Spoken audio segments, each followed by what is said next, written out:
Welcome to the Huberman Lab podcast, where we discuss science and science-based tools for everyday life. I'm Andrew Huberman, and I'm a professor of neurobiology and ophthalmology at Stanford School of Medicine. My guest today is Dr. Terry Sejnowski. Dr. Terry Sejnowski is a professor at the Salk Institute for Biological Studies, where he directs the Computational Neurobiology Laboratory.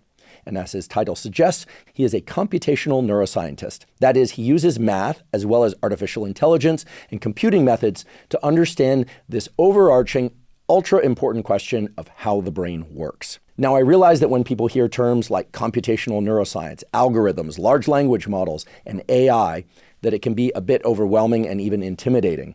But I assure you that the purpose of Dr. Sejnowski's work, and indeed today's discussion, is all about using those methods to clarify how the brain works, and indeed to simplify the answer to that question.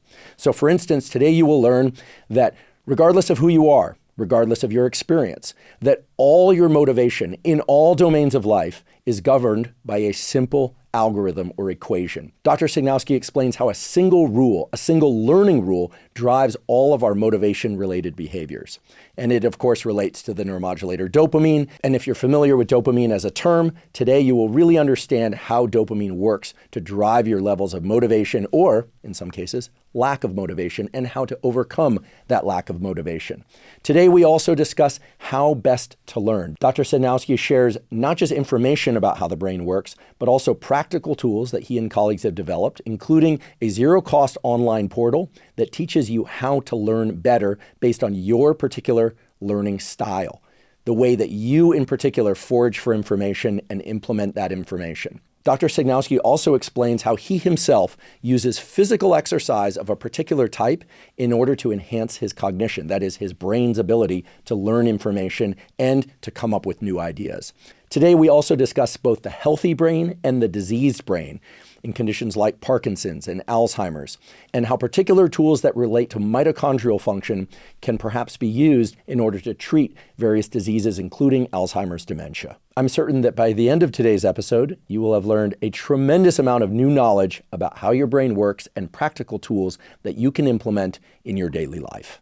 Before we begin, I'd like to emphasize that this podcast is separate from my teaching and research roles at Stanford. It is, however, part of my desire and effort to bring zero-cost-to-consumer information about science and science-related tools to the general public. In keeping with that theme, I'd like to thank the sponsors of today's podcast. Our first sponsor is BetterHelp. BetterHelp offers professional therapy with a licensed therapist carried out completely online. I've been doing weekly therapy for well over 30 years. Initially, I didn't have a choice. It was a condition of being allowed to stay in school. But pretty soon I realized that therapy is an extremely important component to one's overall health. In fact, I consider doing regular therapy just as important as getting regular exercise, including cardiovascular exercise and resistance training, which of course I also do every single week. Now, there are essentially three things that great therapy provides. First of all, it provides a good rapport with somebody that you can trust and talk to about essentially all issues that you want to. Second of all, great therapy provides support in the form of emotional support or simply directed guidance, what to do or what not to do in given areas of your life. And third, expert therapy can provide you useful insights that you would not have been able to arrive at on your own. BetterHelp makes it very easy to find an expert therapist who you really resonate with and that can provide you the benefits I just mentioned that come with effective therapy. If you'd like to try BetterHelp, go to betterhelp.com/Huberman to get 10% off your first month. Again, that's betterhelp.com/Huberman. Today's episode is also brought to us by Helix Sleep. Helix Sleep makes mattresses and pillows that are customized to your unique sleep needs. Now, I've spoken many times before on this and other podcasts about the fact that getting a great night's sleep is the foundation of mental health, physical health, and performance. Now, the mattress you sleep on makes a huge difference in terms of the quality of sleep that you get each night. How soft it is or how firm it is, how breathable it is, all play into your comfort and need to be tailored to your unique sleep needs. If you go to the Helix website, you can take a brief 2-minute quiz, and it asks you questions such as, do you sleep on your back, your side, or your stomach? Do you tend to run hot or cold during the night? Things of that sort. Maybe you know the answers to those questions, maybe you don't. Either way, Helix will match you to the ideal mattress for you. For me, that turned out to be the Dusk mattress, D-U-S-K. I started sleeping on a Dusk mattress about 3.5 years ago, and it's been far and away the best sleep that I've ever had. If you'd like to try Helix, you can go to helixsleep.com/Huberman. Take that 2-minute sleep quiz, and Helix will match you to a mattress that is customized for your unique sleep needs. For the month of November 2024, Helix is giving up to 25% off on all mattress orders and 2 free pillows. Again, that's helixsleep.com/Huberman to get up to 25% off and 2 free pillows. And now for my discussion with Dr. Terry Sejnowski. Dr. Terry Sejnowski, welcome. Great to be here. We go way back, and I'm a huge, huge fan of your work because you've worked on a great many different things in the field of neuroscience. You're considered by many a computational neuroscience, so you bring mathematical models to an understanding of the brain and neural networks. And we're also going to talk about AI today, and we're going to make it accessible for everybody, biologist or no, math background or no. To kick things off, I want to understand something. I understand a bit about the parts list of the brain, and most listeners of this podcast will understand a little bit of the parts list of the brain, even if they've never heard an episode of this podcast before, because they understand there are cells, those cells are neurons, those neurons connect to one another in very specific ways that allow us to see, to hear, to think, etc. But I've come to the belief that even if we know the parts list, it doesn't really inform us how the brain works. Right? This is the big question. How does the brain work? What is consciousness? All of this stuff. So where and how does an understanding of how neurons talk to one another start to give us a real understanding about like how the brain works? Like, what is this piece of meat in our heads? Because it can't just be, okay, the hippocampus remembers stuff and the visual cortex perceives stuff. When you sit back and you remove the math from the mental conversation, if that's possible for you, how do you think about, quote unquote, how the brain works? Like at a very basic level, what is this piece of meat in our heads really trying to accomplish from, let's just say, the time when we first wake up in the morning and we're a little groggy till we make it to that first cup of coffee or water, or maybe even just to urinate first thing in the morning? What is going on in there? What a great question. And, I have Pat Churchley and I wrote a book, Computational Brain, and in it, there's this levels diagram.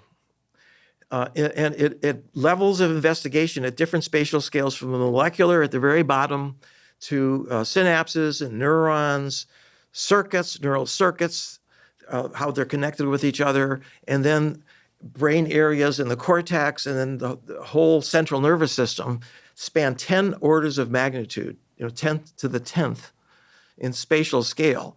So, where is consciousness in all of that? So there are 2 approaches that neuroscientists have taken. I shouldn't say neuroscientists, I should say that scientists have taken. And the one you described, which is, let's look at all the parts, that's the bottom-up approach. Take it apart and just reductionist approach.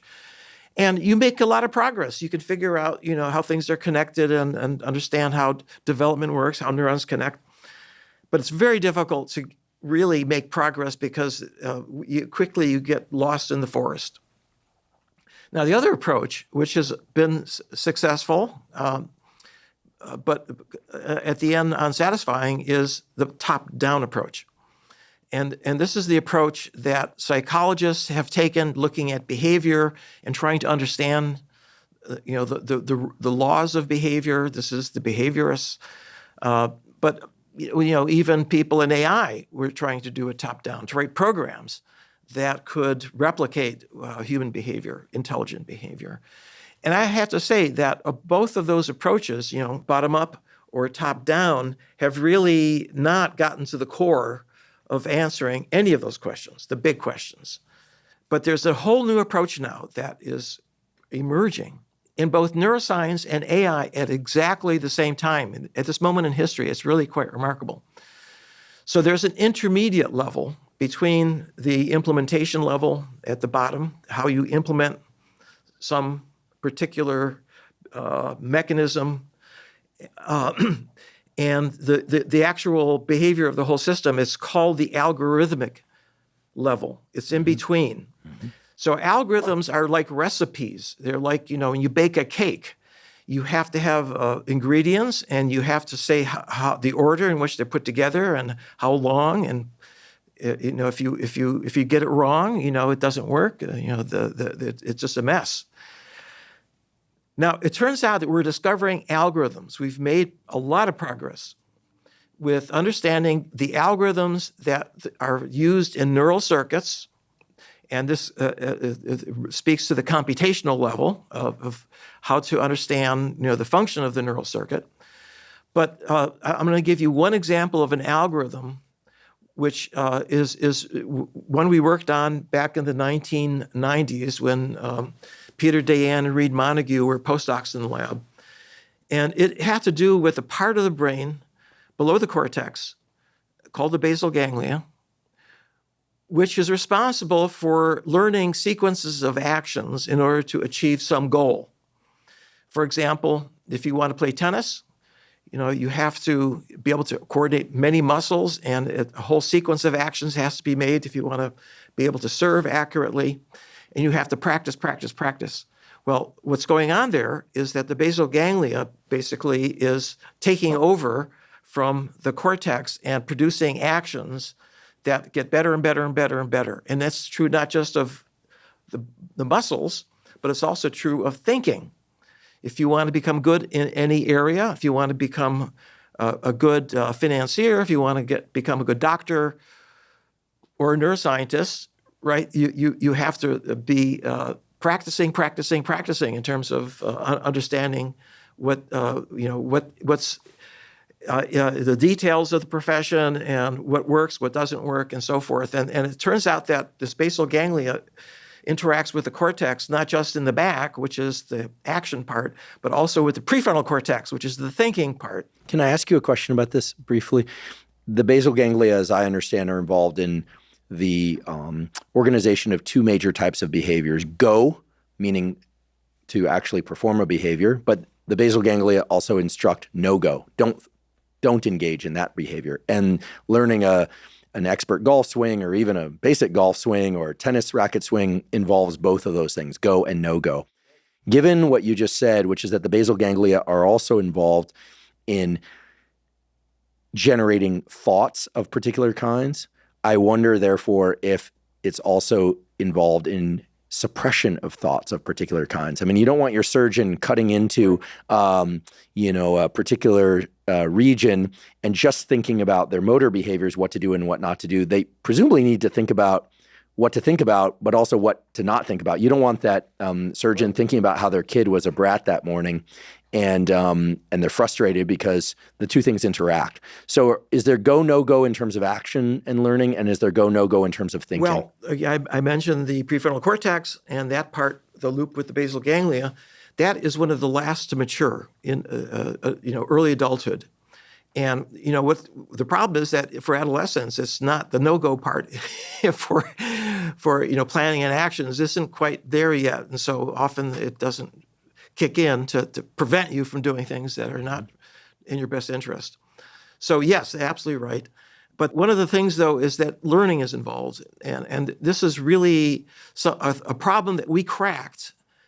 First theoretically in the 90s, and then experimentally later by recording from neurons and also brain imaging in humans. So it turns out we know the algorithm that is used in the brain for how to learn sequences of actions to achieve a goal. And it's the simplest possible algorithm you can imagine. It's simply to predict the next reward you're going to get. If I do an action, will it be give me something of value? And you learn every time you try something, whether you got the amount of reward you expected or less, you use that to update the synapses, synaptic plasticity, so that the next time you'll have a better chance of getting a better reward. And you build up what's called a value function. And so the cortex now, over your lifetime, is building up a lot of knowledge about things that are good for you, things that are bad for you. Like you go to a restaurant, you order something. How do you know what's good for you, right? You've had lots of meals in a lot of places, and now that is part of your value function. This is the same algorithm that was used by AlphaGo. This is the program that DeepMind built. This is an AI program that beat the world Go champion And Go is the most complex game that humans have ever played, on a regular basis. Far more complex than chess, as I understand. Yeah, that's right. Yeah. So Go is to chess what chess is to something like checkers. In other words, the level of difficulty is another, way off above it, because you have to think in terms of battles going on all over the place at the same time, and the order in which you put the pieces down are going to affect what's going to happen in the future. So this value function is super interesting, and I wonder whether, and I think you answered this, but I wonder whether this value function is implemented over long periods of time. So you talked about the value function in terms of learning a motor skill. Let's say swinging a tennis racket to do a perfect tennis serve, or even just a decent tennis serve. When somebody goes back to the court, let's say on the weekend, once a month over the course of years, are they able to tap into that same value function every time they go back, even though there's been a lot of intervening time and learning? That's question number one. And then the other question is, do you think that this value function is also being played out in more complex scenarios, not just motor learning, such as, let's say, a domain of life that for many people involves some trial and error? It would be like human relationships. We learn how to be friends with people. We learn how to be a good sibling. We learn how to be a good romantic partner. Right. We get some things right. We get some things wrong. So is the same value function being implemented? We're paying attention to what was rewarding. But what I didn't hear you say also was what was punishing. So are we only paying attention to what is rewarding? Oh, no. Or we're also integrating punishment? We don't get an electric shock when we get the serve wrong, but we can be frustrated. What you identified is a very important feature, which is that rewards, by the way, every time you do something, you're updating this value function, every time. And it accumulates. And the answer to your first question, the answer is that it's always going to be there. It doesn't matter. It's a very permanent part of your experience and who you are. And interestingly, and the behaviorists knew this back in the 1950s, that you can get there two ways of trial and error.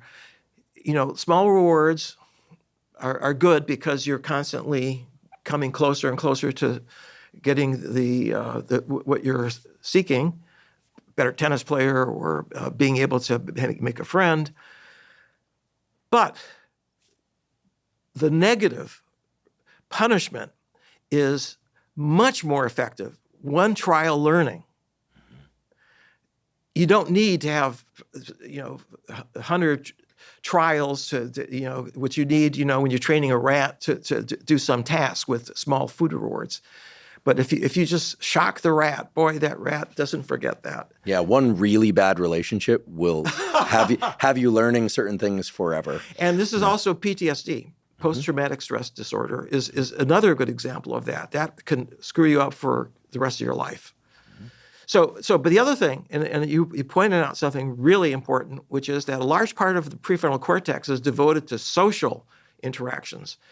And this is how humans, when you come into the world, you don't know what language you're going to be speaking.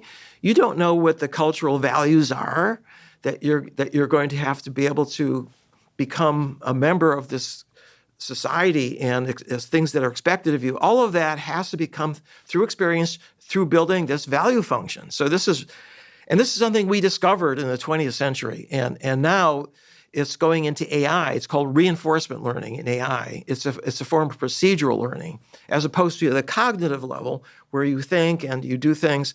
Cognitive thinking is much less efficient because you have to go step by step.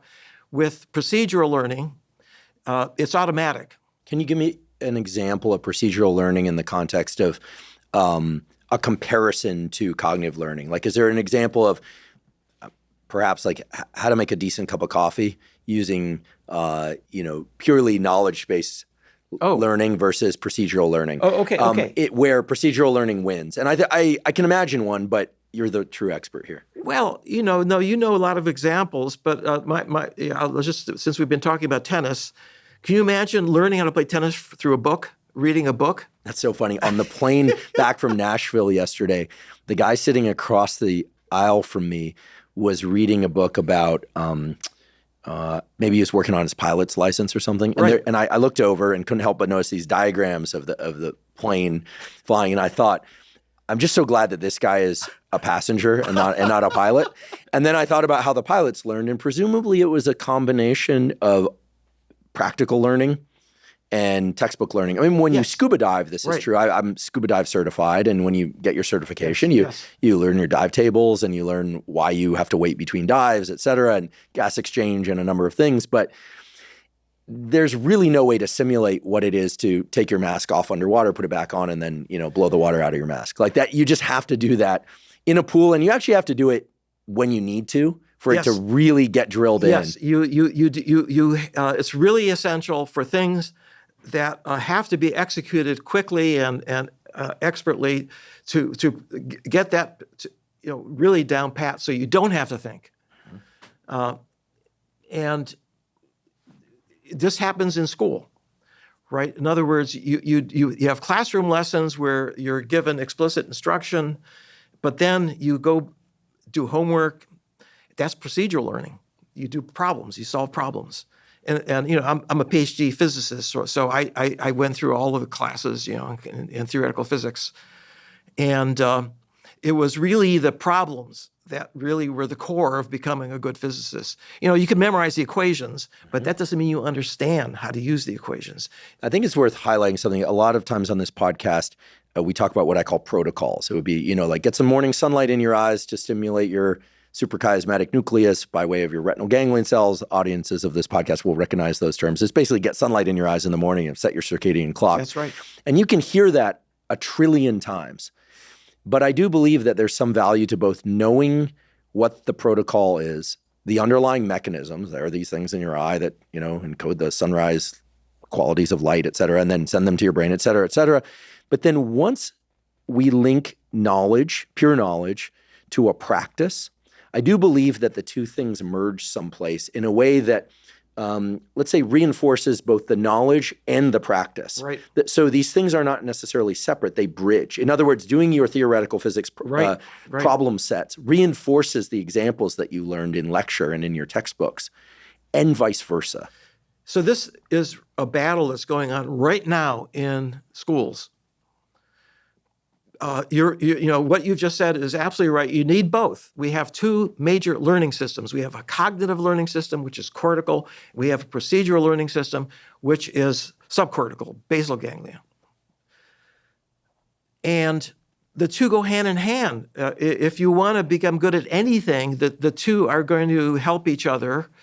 And what's going on right now in schools, in California at least, is that they're trying to get rid of the procedural. That's ridiculous. They don't want students to practice because it's going to be you're stressing them.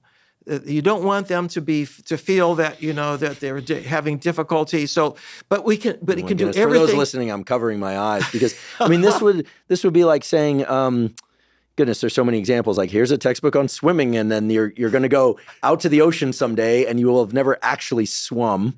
Right. And now you're expected to be able to survive, let alone swim well. It's crazy. But I'll tell you, Barbara Oakley has, and I have a MOOC, massive open online course on learning how to learn. And it helps students. We aimed it at students, but it actually has been taken by 4 million people in 200 countries, ages 10 to 90. What is this called? Learning how to learn. Is there a paywall? No, it's free, completely free. Amazing. And I get incredible feedback, fan letters almost every day. Well, you're about to get a few more. Okay. I did an episode on learning how to learn, and my understanding of the research is that we need to test ourselves on the material. The testing is not just a form of evaluation. Yes. It is a form of identifying the errors that help us then compensate for the errors and learn. But it's very procedural. It's not about just listening and regurgitating. You put your finger on it, which is that, and this is what we teach the students, is that you have to, the way the brain works, right, is not, it doesn't memorize things like a computer, but it has to be active learning. You have to actively engage. In fact, when you're trying to solve a problem on your own, right? This is where you're really learning by trial and error, and that's the procedural system. But if someone tells you what the right answer is, that's just something that is a fact that it gets stored away somewhere, but it's not going to automatically come up if you actually are faced with something that's not exactly the same problem, but is similar. And by the way, this is the key to AI, completely essential for the recent success of these large language models, that the public now is beginning to use, is that they're not parrots. They just don't memorize the data that they've taken in. They have to generalize. That means to be able to do well on new things that come in that are similar to the old things that you've seen, but allow you to solve new problems. That's the key to the brain. The brain is really, really good at generalizing. In fact, in many cases, you only need one example to generalize. Mm-hmm. Like going to a restaurant for the first time, there are a number of new interactions. Right? There might be a host or a hostess. You sit down at these tables you've never sat at. Somebody asks you questions. You read it. Okay, maybe it's a QR code these days. But right. Forever after you understand the process of going into a restaurant, doesn't matter what the genre of food happens to be or what city, sitting inside or outside, you can pretty much work it out. Sit at the counter, sit outside, sit at the table. There are a number of key action steps that I think pretty much translate to everywhere, unless you go to some super high-end thing or some super low-end thing where it's a buffet or whatever. You can start to fill in the blanks here. If I understand correctly, there's an action function that's learned from the knowledge and the experience. Exactly. And then where is that action function stored? Is it in one location in the brain, or is it kind of an emergent property of multiple brain areas? So that you're right at the cusp here of where we are in neuroscience right now. We don't know the answer to that question. In the past, it had been thought that the cortex were like countries on that each part of the cortex was dedicated to one function, right? There's and interestingly, you record from the neurons, and it certainly looks that way, right? In other words, there's the visual cortex in the back, and there's a whole series of areas, and then there's the auditory cortex here in the middle, and then the prefrontal cortex for social interaction, and so it looked really clear cut that it's modular. And now we're facing is we have a new way to record from neurons. Optically, we can record from tens of thousands, from dozens of areas simultaneously. And what we're discovering is that if you want to do any task, you're engaging not just the area that you might think has the input coming in, say, the visual system, but the visual system is getting input from the motor system, right? In fact, there's more input coming from the motor system than from the eye. Really? Yes. Yeah, Ann Churchland at UCLA has shown that in the mouse. So now we're looking at global interactions between all these areas, and that's where real complex cognitive behaviors emerge. It's from those interactions. And now we have the tools for the first time to actually be able to see them in real time. And we're doing that now first on mice and monkeys, but we now can do this in humans. So I've been collaborating with a group at Mass General Hospital to record from people with epilepsy, and they have to have an operation for people who are drug resistant, to be able to find out where it starts in the cortex, and where it is initiated, where the seizure starts, and then you have to go in and record simultaneously from a lot of parts of the cortex for weeks until you find out where it is, and then you go in and you try to take it out. And often that helps. Very, very invasive. But for 2 weeks, we have access to all those neurons in that cortex that are being recorded from constantly. And so I started out because I was interested in sleep, and I wanted to understand what happens in the cortex of a human during sleep.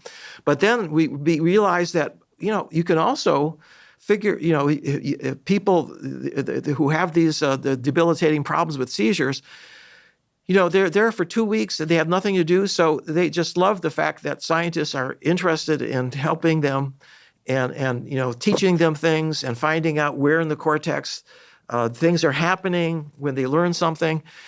This is a gold mine. It's unbelievable. And I've learned things from humans that I could have never gotten from any other species. Amazing. Obviously, language is one of them, but there are other things in sleep that we discovered having to do with traveling waves. There are circular traveling waves that go on during sleep, which is astonishing. Nobody ever really saw that before. But if you were to ascribe one or two major functions to these traveling waves, what do you think they are accomplishing for us in sleep? And by the way, are they associated with deep sleep, slow wave sleep, or with rapid eye movement sleep, or both? This is non-REM sleep. This is a jargon, but this is during intermediate. Transition states. Transition state. Okay. Our audience will probably they've heard a lot about slow wave sleep from me and Matt Walker, and from rapid eye movement light sleep. Slow wave sleep. Yeah. And so, what do these traveling waves accomplish for us? Okay. So, in the case of they're called sleep spindles. They last. The waves last for about a second or two, and they travel, like I say, in a circle around the cortex. And it's known that these spindles are important for consolidating experiences you've had during the day into your long-term memory storage. So it's a very important function. And if you take out, it's the hippocampus that is replaying the experiences. It's a part of the brain that's very important for long-term memory. If you don't have a hippocampus, you can't learn new things. That is to say, you can't remember what you did yesterday, or for that matter, even an hour earlier. But the hippocampus plays back your experiences, causes the sleep spindles now to knead that into the cortex. And it's important you do that right, because you don't want to overwrite the existing knowledge you have. You just want to basically incorporate the new experience into your existing knowledge base in an efficient way that doesn't interfere with what you already know. So that's an example of a very important function that these traveling waves have. I'd like to take a quick break and acknowledge our sponsor, AG1. AG1 is a vitamin mineral probiotic drink that includes prebiotics and adaptogens. I've been drinking AG1 since 2012, and I started doing it at a time when my budget was really limited. In fact, I only had enough money to purchase one supplement, and I'm so glad that I made that supplement AG1. The reason for that is even though I strive to eat whole foods and unprocessed foods, it's very difficult to get enough vitamins and minerals, micronutrients, and adaptogens from diet alone in order to make sure that I'm at my best, meaning have enough energy for all the activities I participate in from morning until night, sleeping well at night, and keeping my immune system strong. When I take AG1 daily, I find that all aspects of my health, my physical health, my mental health, my performance, recovery from exercise, all of those improve. And I know that because I've had lapses when I didn't take my AG1, and I certainly felt the difference. I also notice, and this makes perfect sense given the relationship between the gut microbiome and the brain, that when I regularly take AG1, that I have more mental clarity and more mental energy. If you'd like to try AG1, you can go to drinkag1.com/Huberman to claim a special offer. For this month only, November 2024, AG1 is giving away a free 1-month supply of omega-3 fatty acids from fish oil, in addition to their usual welcome kit of 5 free travel packs and a year's supply of vitamin D3K2. As I've discussed many times before on this podcast, omega-3 fatty acids are critical for brain health, mood, cognition, and more. Again, go to drinkag1.com/Huberman to claim this special offer. Today's episode is also brought to us by David. David makes a protein bar unlike any other. It has 28 grams of protein, only 150 calories, and 0 grams of sugar. That's right, 28 grams of protein, and 75% of its calories come from protein. These bars from David also taste amazing. My favorite flavor is chocolate chip cookie dough, but then again, I also like the chocolate fudge flavored one, and I also like the cake flavored one. Basically, I like all the flavors. They're incredibly delicious. For me personally, I strive to eat mostly whole foods. However, when I'm in a rush, or I'm away from home, or I'm just looking for a quick afternoon snack, I often find that I'm looking for a high-quality protein source.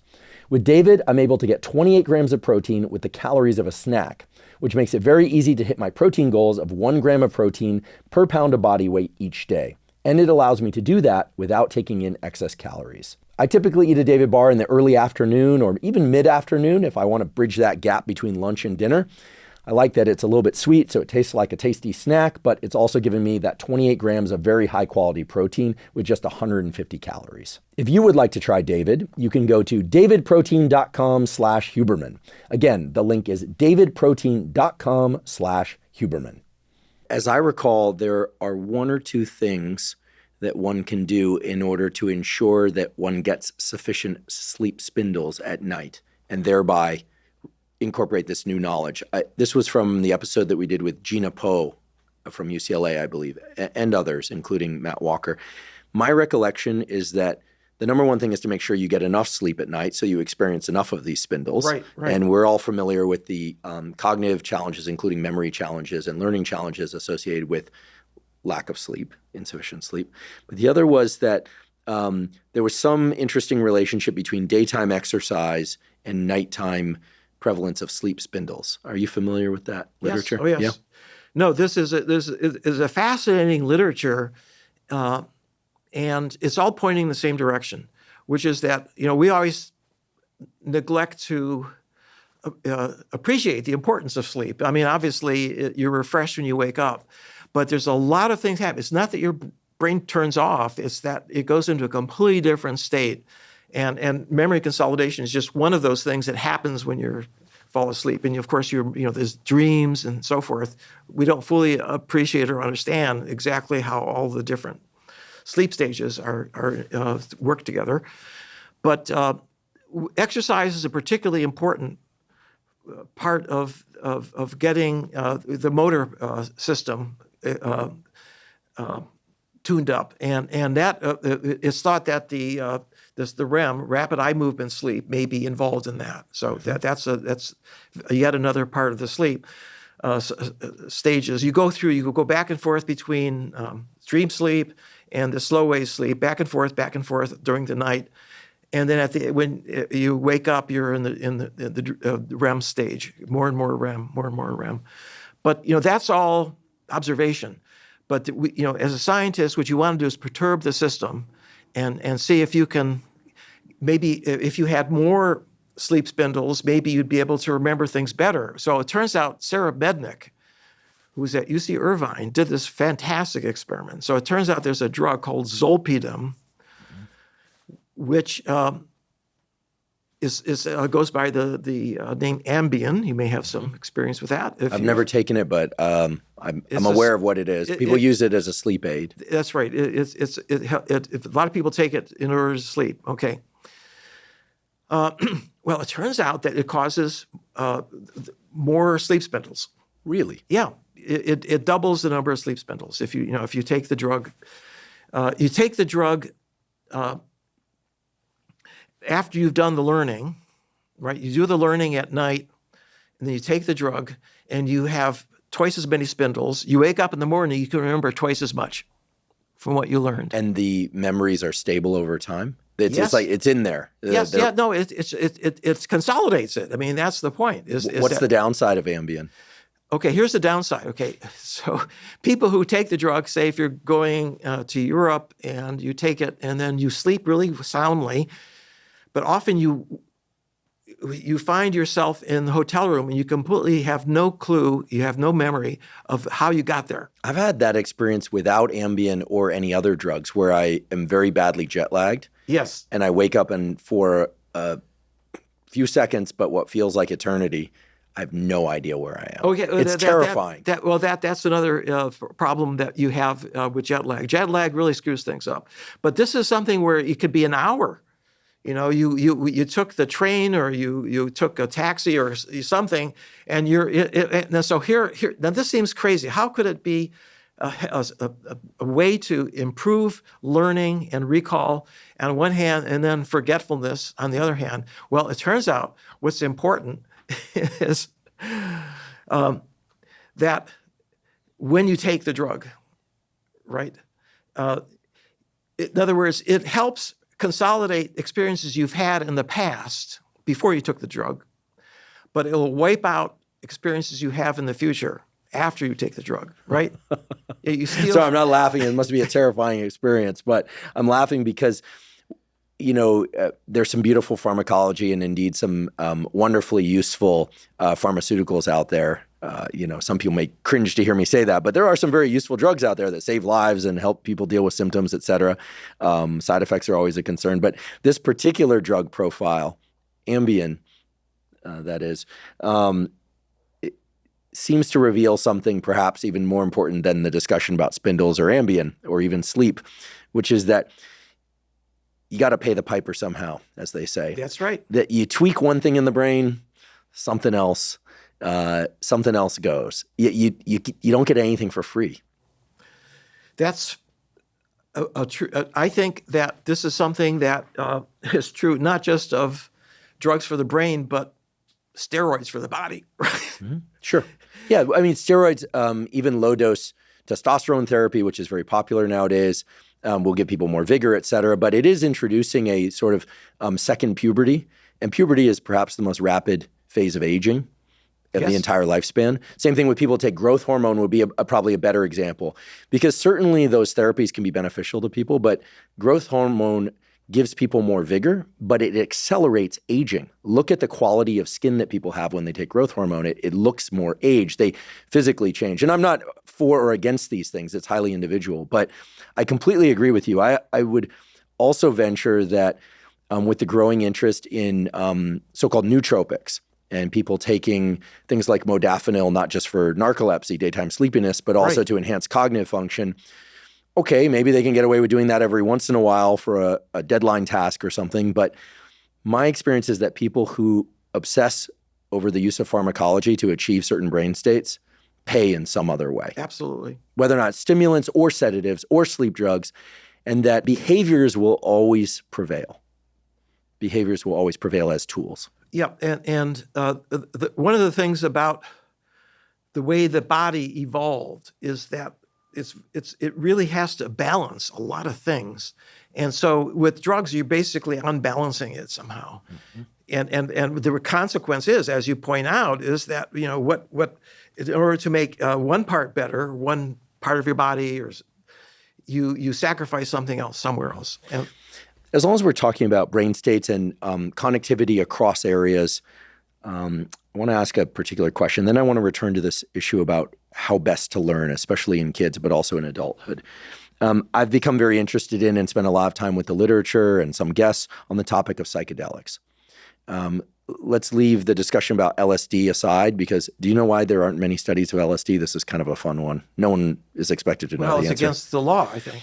Oh, but there's so is psilocybin or MDMA, and there are lots of studies going on about those. Yeah, it's changed. Right. But when I was growing up, as you know, it was against the law. Right. So what I learned is that there are far fewer clinical trials exploring the use of LSD as a therapeutic, because with the exception of Switzerland, none of the researchers are willing to stay in the laboratory as long as it takes for the subject to get through an LSD journey, whereas psilocybin tends to be a shorter experience. Okay. Let's talk about psilocybin for a moment. My read of the data on psilocybin is that it's still open to question, but that some of the clinical trials show pretty significant recovery from major depression. It's pretty impressive. But if we just set that aside and say, okay, more needs to be worked out for safety, what is very clear from the brain imaging studies, the sort of before and after, resting state, task-related, et cetera, is that you get more resting state global connectivity, more areas talking to more areas than was the case prior to the use of the psychedelic. And given the similarity of the psychedelic journey, and here specifically talking about psilocybin, to things like rapid eye movement, sleep, and things of that sort, I have a very simple question. Do you think that there's any real benefit to increasing brain-wide connectivity? To me, it seems a little bit haphazard, and yet the clinical data are promising, if nothing else, promising. And so is what we're seeking in life as we acquire new knowledge, as we learn tennis or golf or take up singing or what have you, as we go from childhood into the late stages of our life, that whole transition is what we're doing, increasing connectivity and communication between different brain areas? Is that what the human experience is really about? Or is it that we're getting more modular? We're getting more segregated in terms of this area talking to this area in this particular way. Feel free to explore this in any way that feels meaningful, or to say pass if it's not a good question. No, it's a great question. I mean, you have all these great questions, and we don't have complete answers yet.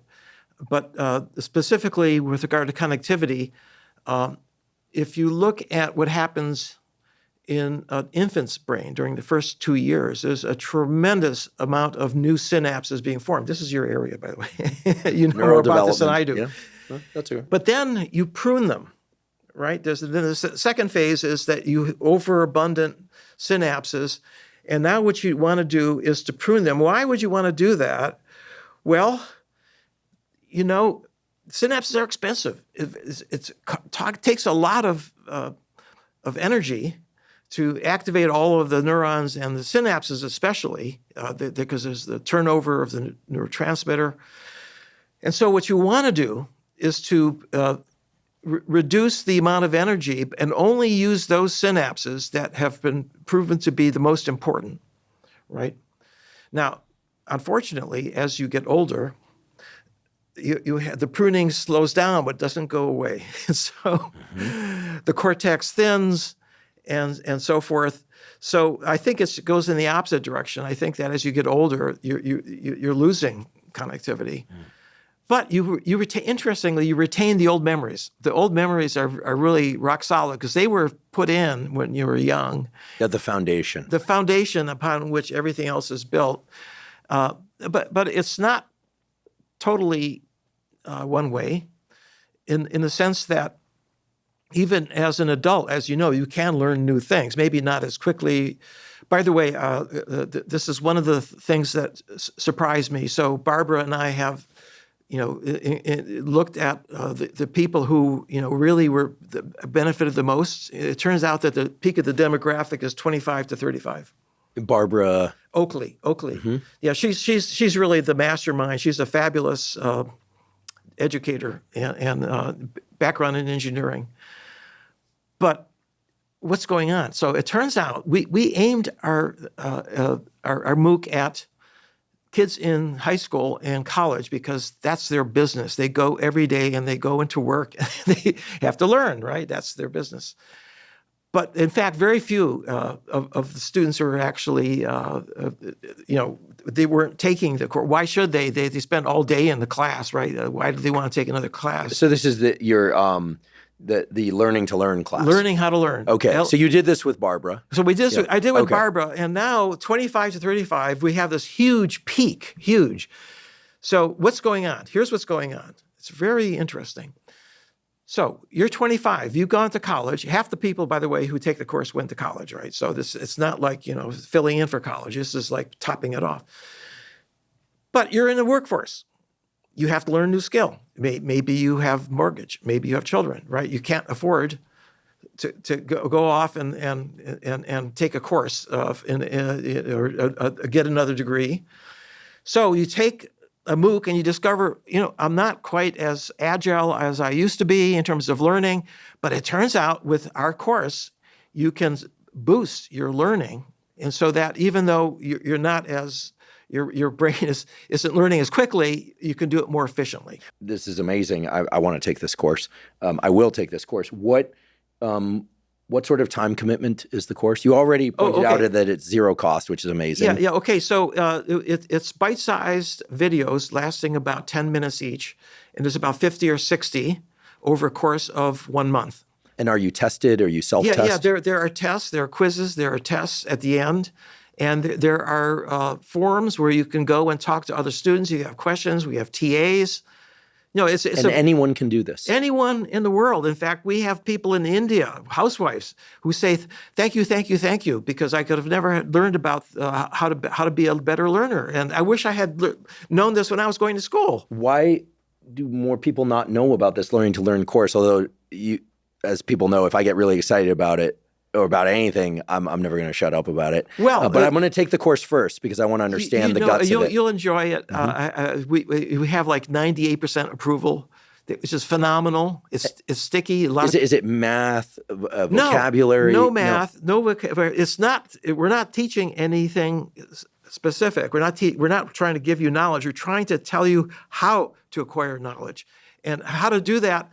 How to deal with exam anxiety, for example, or how to we all procrastinate, right? We put things off. Well, no, I'm kidding. We all procrastinate. How to avoid that? We teach you how to avoid that. Fantastic. Okay, I'm going to skip back a little bit now with the intention of double clicking on this learning to learn thing. You pointed out that in particular in California, but elsewhere as well, there isn't as much procedural practice-based learning anymore. I'm going to play devil's advocate here, and I'm going to point out that this is not what I actually believe. But, when I was growing up, you had to do your times tables and your division and, and then your fractions and your exponents and, they build on one another. And then at some point, you take courses where you might need it like a graphing calculator. To some people, they can be like, what is this? But the point being that there were a number of things that you had to learn to implement, functions, and you learn by doing. You learn by doing. Likewise, in physics class, we were attaching things to strings and for macromechanics and learning that stuff. Okay, and learning from the chalkboard lectures. I can see the value of both, certainly. And you explained that the brain needs both to really understand knowledge and how to implement and back and forth. But nowadays, you'll hear the argument, well, why should somebody learn how to read a paper map unless it's the only thing available because you have Google Maps? Or if they want to do a calculation, they just put it into the top bar function on the internet and boom, out comes the answer.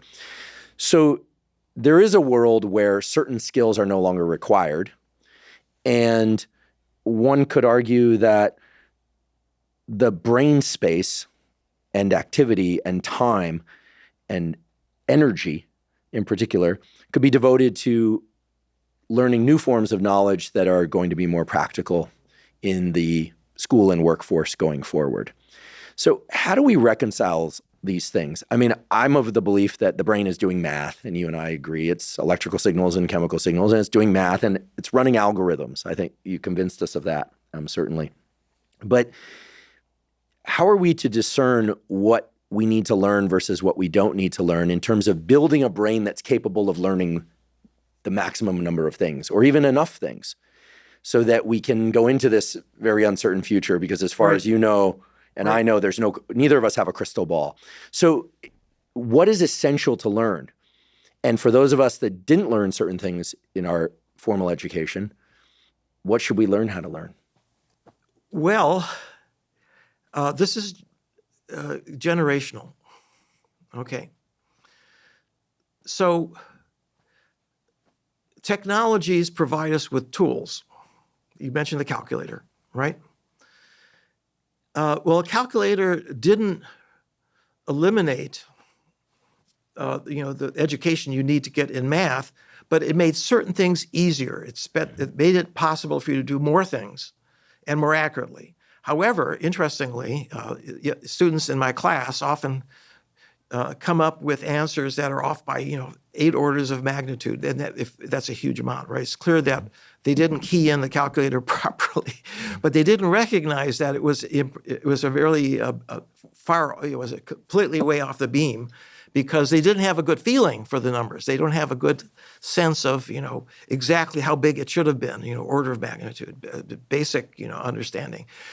So it's kind of the benefit is that you can do things faster, better, but then you also lose some of your intuition if you don't have the procedural system in place. I'm thinking about a kid that wants to be a musician who uses AI to write a song about a bad breakup that then is kind of recovered when they find new love. And I'm guessing that you could do this today and get a pretty good song out of AI, but would you call that kid a songwriter or a musician? On the face of it, yeah, the AI is helping. And then you'd say, well, that's not the same as sitting down with a guitar and trying out different chords and feeling the intonation in their voice. But I'm guessing that for people that were on the electric guitar, they were criticizing people on the acoustic guitar. So we have this generational thing where we look back and say, that's not the real thing. You need to get so what are the key fundamentals is really a critical question. Okay, so I'm going to come back to that, because this is how the way you put it at the beginning had to do with how your brain is allocating resources, okay? So when you're younger, you can take in things. Your brain is more malleable. For example, how good are you on social media? I do all my own Instagram and Twitter, and those accounts have grown in proportion to the amount of time I've been doing it. So yeah, I would say pretty good. I mean, I'm not the biggest account on social media, but for a science health account, we're doing okay. Thanks to the audience.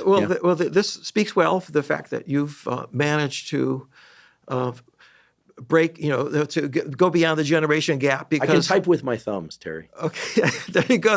That's a manual skill that you learned. New phenomenon in human evolution. I couldn't believe it. I saw people doing that, and now I can do it too. But the thing is that if you learned how to do that early in life, you're much more good at it. You move your thumbs much more quickly. Also, you can have many more tweets going, and what are they called now? They're not called tweets. It's on X. I think they still call them tweets because you can't. It's hard to verb the letter X. Elon didn't think of that one. I like X because it's cool. It's kind of punk and it's got a black kind of format, and it fits with kind of the engineer like black X, and this kind of thing. But yeah, we'll still call them tweets. We'll call them tweets. Okay, that's good. But, I walk across campus and I see everybody, like half the people are tweeting, or, they're doing something with their cell phone. It's unbelievable. And you have beautiful sunsets at the Salk Institute. We'll put a link to one of them. I mean, right. It is truly spectacular, awe-inspiring to see a sunset at the Salk Institute. Every day is different. And everyone's on their phones these days? Sad. And they're looking down at their phone and they're walking along, even people who are skateboarding. Unbelievable. I mean, it's amazing what the human being can do, when they've learned to get into something. But what happens is the younger generation picks up whatever technology it is, and the brain gets really good at it. And you can pick it up later, but you're not quite as agile, not quite as maybe obsessive. It fatigues me. I will point this out, that doing anything on my phone feels fatiguing in a way that reading a paper book or even just writing on a laptop or a desktop computer is fundamentally different. I can do that for many hours. If I'm on social media for more than a few minutes, I can literally feel the energy draining out of my body. Interesting. I could do sprints or deadlifts for hours and not feel the kind of fatigue that I feel from doing social media. So, this is fascinating. I'd like to know what's going on in your brain. Why is it? And also, I'd like to know from younger people whether they have the same. I think not. I think my guess is that they don't feel fatigued because they got into this early enough. And this is actually a very, very. I think that it has a lot to do with the foundation you put into your brain. In other words, things that you learn when you're really young are foundational, and they make things easier, some things easier. Mm-hmm. Yeah, I spent a lot of time in my room as a kid, either playing with Legos or action figures or building fish tanks or reading about fish. I tended to read about things and then do a lot of procedural-based activities. I would read skateboard magazines and skateboard. I was never one to really just watch a sport and not play it. So that, bridging across these things. So social media to me feels like an energy sink. But of course, I love the opportunity to be able to teach to people and learn from people at such scale. But at an energetic level, I feel like I don't have a foundation for it. It's like I'm trying to jerry-rig my cognition into doing something that it wasn't designed to do. Well, there you go. And it's because you don't have the foundation. You didn't do it when you were younger. And now you have to sort of use the cognitive powers to do a lot of what was being done now in a younger person procedurally. I'd like to take a quick break and thank one of our sponsors, LMNT. LMNT is an electrolyte drink that has everything you need and nothing you don't. That means the electrolytes, sodium, magnesium, and potassium, in the correct ratios, but no sugar. We should all know that proper hydration is critical for optimal brain and body function. In fact, even a slight degree of dehydration can diminish your cognitive and physical performance to a considerable degree. It's also important that you're not just hydrated, but that you get adequate amounts of electrolytes in the right ratios. Drinking a packet of LMNT dissolved in water makes it very easy to ensure that you're getting adequate amounts of hydration and electrolytes. To make sure that I'm getting proper amounts of both, I dissolve one packet of LMNT in about 16 to 32 ounces of water when I wake up in the morning, and I drink that basically first thing in the morning. I'll also drink a packet of LMNT dissolved in water during any kind of physical exercise that I'm doing, especially on hot days when I'm sweating a lot and losing water and electrolytes. There are a bunch of different great tasting flavors of LMNT. I like the watermelon, I like the raspberry, I like the citrus. Basically, I like all of them. If you'd like to try LMNT, you can go to drinkelement.com/Huberman to claim an LMNT sample pack with the purchase of any LMNT drink mix. Again, that's Drink Element, spelled LMNT. So it's drinkelement.com/Huberman to claim a free sample pack. Today's episode is also brought to us by Joovv. Joovv makes medical-grade red light therapy devices. Now, if there's one thing that I've consistently emphasized on this podcast is the incredible impact that light can have on our biology. Now, in addition to sunlight, red light and near-infrared light have been shown to have positive effects on improving numerous aspects of cellular and organ health, including faster muscle recovery, improved skin health and wound healing, improvements in acne, reduced pain and inflammation, improved mitochondrial function, and even improving vision itself. Now, what sets Joovv lights apart and why they're my preferred red light therapy devices is that they use clinically proven wavelengths, meaning they use specific wavelengths of red light and near-infrared light in combination to trigger the optimal cellular adaptations. Personally, I use the Joovv whole body panel about 3 to 4 times a week, and I use the Joovv handheld light both at home and when I travel. If you'd like to try Joovv, you can go to Joovv, spelled JOOVV.com/Huberman. Joovv is offering Black Friday discounts of up to $1,300 now through December 2nd, 2024. Again, that's Joovv, JOOVV.com/Huberman to get up to $1,300 off select Joovv products. I'm going to tell you something which is going to help all of your listeners. My book, ChatGPT and the Future of AI, I went through and I looked at other people's experiences with ChatGPT. I just wanted to know what people were thinking and I came across, it was an article, I think it was the New York Times, of a technical writer who decided she would spend 1 month using it to help her write things, her articles.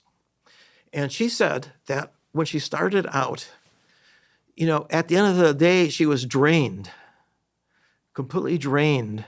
And it was like, working on a machine, like a tractor or something, you're struggling to get it to work. And then she said, well, wait a second. What if I treat it like a human being? What if I'm polite instead of, being curt? She said, suddenly, I started getting better answers by being polite and, back and forth the way you would with a human, And So saying, could you please give me information about so-and-so? Please, I'm really having trouble. And, that answer you gave me was fabulous. Is exactly what I was looking for. And, now I need you to go on to the next part and help me with that too. In other words, the way you talk to a human, right? If you're an assistant. Is it that she was talking to the AI, to ChatGPT, it sounds like in this case, in the way that her brain was familiar with asking questions to a human? In other words, yes. So is the AI learning her and therefore giving her the sorts of answers that are more facile for her to integrate with? I think it's both. First of all, the ChatGPT is mirroring the way you treat it. It will mirror that back.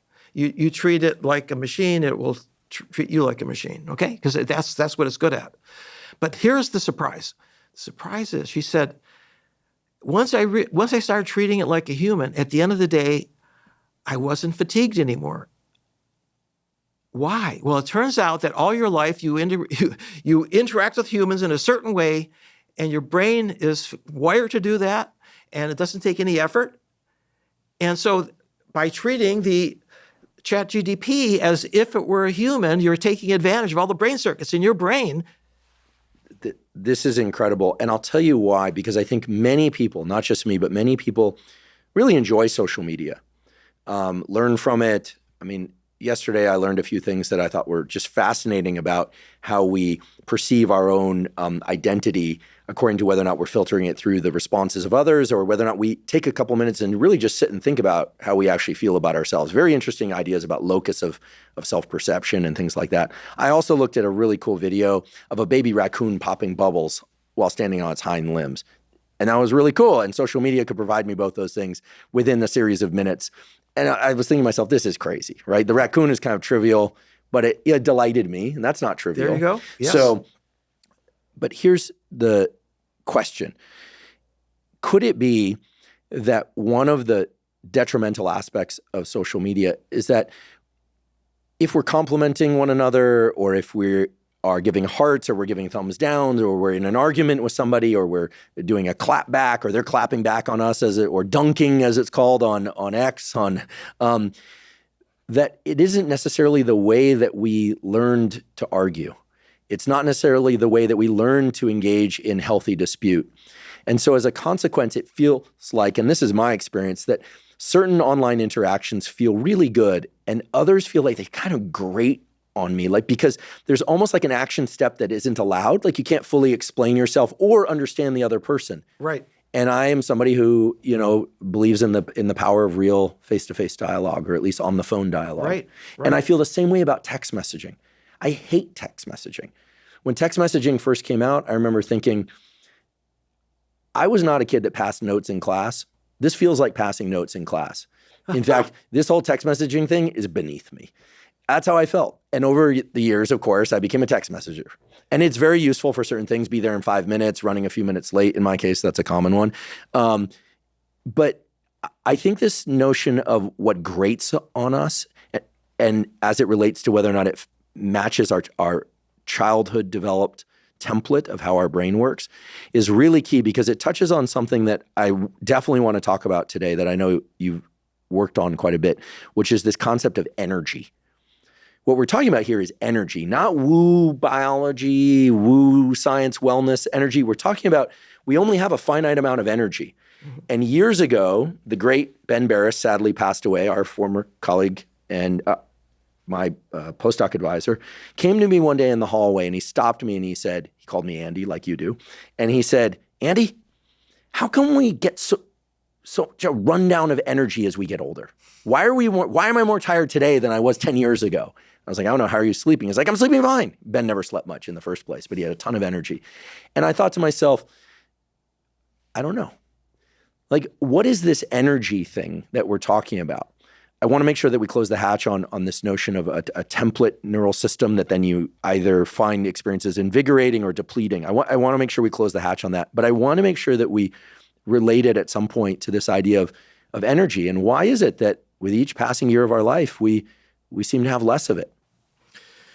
You ask these great questions, and I wish that I had great answers. Well, so far you really do have great answers. They're certainly novel to me in the sense that I've not heard answers of this sort. Okay. So there's a tremendous amount of learning for me today, and I know for the audience. Okay. But let's say somebody is 20 years old versus 50 years old versus what should they do? I mean, we need to integrate with the modern world. We also need to relate across generations. Oh, yeah. No, right? This is true. People aren't retiring as much. They're living longer. Birth rates are down, but we have to get along, as they say. So, it is interesting. And I think it's true that we all, as we get older, have less of the vigor, if I could use a somewhat different word from energy. We'll come back to that. But I think there are some who manage to keep an active life. Here's something that, again, in our MOOC, we really emphasize. Could you explain a MOOC? I think most people won't know what a MOOC is, just for their sake. Okay, yeah. This is, they've been around for actually started at Stanford, Andrew Ng and Daphne Kohler. So they have a company called Coursera. And what happens is that you get professors, and in fact, anybody who has knowledge or professional expertise, to give lectures that are available to anybody in the world who have access to the internet. And it could, there's like probably tens of thousands now. Any specialty, history, science, music, you name it. There's somebody who's done, who's an expert on that and wants to tell you because they're excited about what they're doing. Okay, so what we wanted to do was to help people with learning. And so part of the problem is that it gets more difficult. It takes more effort as you get older. It depletes your vigor more, if we're going to stay with this language of energy and vigor. Yeah, that's right. So let's actually use the word energy. As you know, in the cell, there's a physical power plant called the mitochondrion, which is supplying us with ATP, which is the coin of the realm for the cell to be able to operate all of its machinery, right? So one of the things that happens when you get older is that your mitochondrial run down. You have fewer of them, and they're less efficient. That's right. They're less efficient, and actually drugs can do that to you too. They can harm mitochondria. Recreational drugs. No, the drugs you take for illness. I'm not sure about recreational drugs, but I know it's the case that there are a lot of drugs that people take because they have to. But the other thing, and this is something, that's the bad news. Here's the good news. The good news is that you can replenish your energy by exercise. That exercise is the best drug you could ever take. It's the cheapest drug you could ever take that can help every organ in your body. It helps, obviously, your heart. It helps your brain. It rejuvenates your brain. It helps your immune system. Every single organ system in the body benefits from a regular exercise. I run on the beach every day at the Salk Institute. I also it's on a mesa, 340 foot above so I go down every day, and then I climb up the cliff. Yeah, those steps down to Black's Beach they're a good workout. They are. And so this is something that has kept me active, and I do hiking. I went hiking in the Alps in last fall. So this is in September. So this is, I think, something that people really ought to realize is that, it's like putting away, reserves of energy for, when you get older. The more you put away, the better off you are. Here's something else. Okay, now this is jumping now to Alzheimer's. So a study that was done in China many, many years ago, when I first came to La Jolla, San Diego, I heard this from it was the head of the Alzheimer's program. He had done a study in China on onset, and they went and they had three populations. They had peasants who had almost no education. Then they had another group that had high school education, and then they were people who were had advanced education. So it turns out that the onset of Alzheimer's was earlier for the people who had no education, and it was the latest for the people who had the most education. Now this is interesting, isn't it? Because and presumably the genes aren't that different, right? I mean, they're all Chinese. So one possibility, and obviously we don't really know why, but one possibility is that the more you exercise your brain with education, the more reserve you have later in life. I believe in the notion, and I don't have a better word for it, maybe you do, or a phrase for it, is of kind of a cognitive velocity. I sometimes will play with this. I'll read slowly, or I'll see where my default pace of reading is at a given time of day, and then I'll intentionally try and read a little bit faster while also trying to retain the knowledge I'm reading. Right. So I'm not just reading the words, I'm trying to absorb the information. And you can feel the energetic demand of that. Oh, yes. And then I'll play with it. I'll kind of back off a little bit. And then I'll go forward. And I try and find the sweet spot where I'm not reading at the pace that is reflexive, but just a little bit quicker while also trying to retain the information. And I learned this when I had a lot of catching up to do at one phase of my educational career. Fortunately, it was pretty early and I was able to catch up on most things. Occasionally things slip through and I have to go back and learn how to learn, And if I get anything wrong on the internet, they sure as heck point it out, and then we go back and learn. And guess what? I'd never forget that because punishment, social punishment is a great signal. Yes. So thank you all for keeping me learning. But I picked that up from my experience of trying to get good at things like skateboarding or soccer when I was younger. There's a certain thing that happens when skateboarding, that was my sport growing up, where it's actually easier to learn something going faster. Most kids try and learn how to ollie and kickflip standing in the living room on the carpet. That's the worst way to learn how to do it. It's all easier going a bit faster than you're comfortable. It's also the case that if you're not paying attention, you can get hurt. It's also the case that if you pay too much cognitive attention, you can't perform the motor movements. Right. So there's this sweet spot that eventually I was able to translate into an understanding of when I sit down to read a paper or a news article or even listen to a podcast, there's a pace of the person's voice, and then I'll adjust the rate of the audio, where I have to engage cognitively, and I know I'm in a mode of retaining the information and learning. Whereas if I just go with my reflexive pace, it's rare that I'm in that perfect zone. So I point this out because perhaps it will be useful to people. I don't know if it's incorporated into your Learning How to Learn course, but I do think that there is something which I call kind of cognitive velocity, which is ideal for learning, versus kind of leisurely scrolling. And this is why I think that social media is detrimental. I think that we train our brain basically to be slow, passive, and multi-context cycling through. And unless something is very high salience, it kind of makes us kind of fat and lazy, forgive the language, but I'm going to be blunt here, fat and lazy cognitively, unless we make it a point to also engage learning. Right. And my guess is it's tapping into this mitochondrial system. Very likely. That's one part of it. By the way, the way that you've adjusted the speed is very interesting, because it turns out that stress, everybody thinks, stress is bad, but no, it turns out stress that is transient, that is only for a limited amount of time that you control, is good for you. It's good for your brain. It's good for your body. I run intervals on the beach, just the way that you do cognitive intervals when you're reading.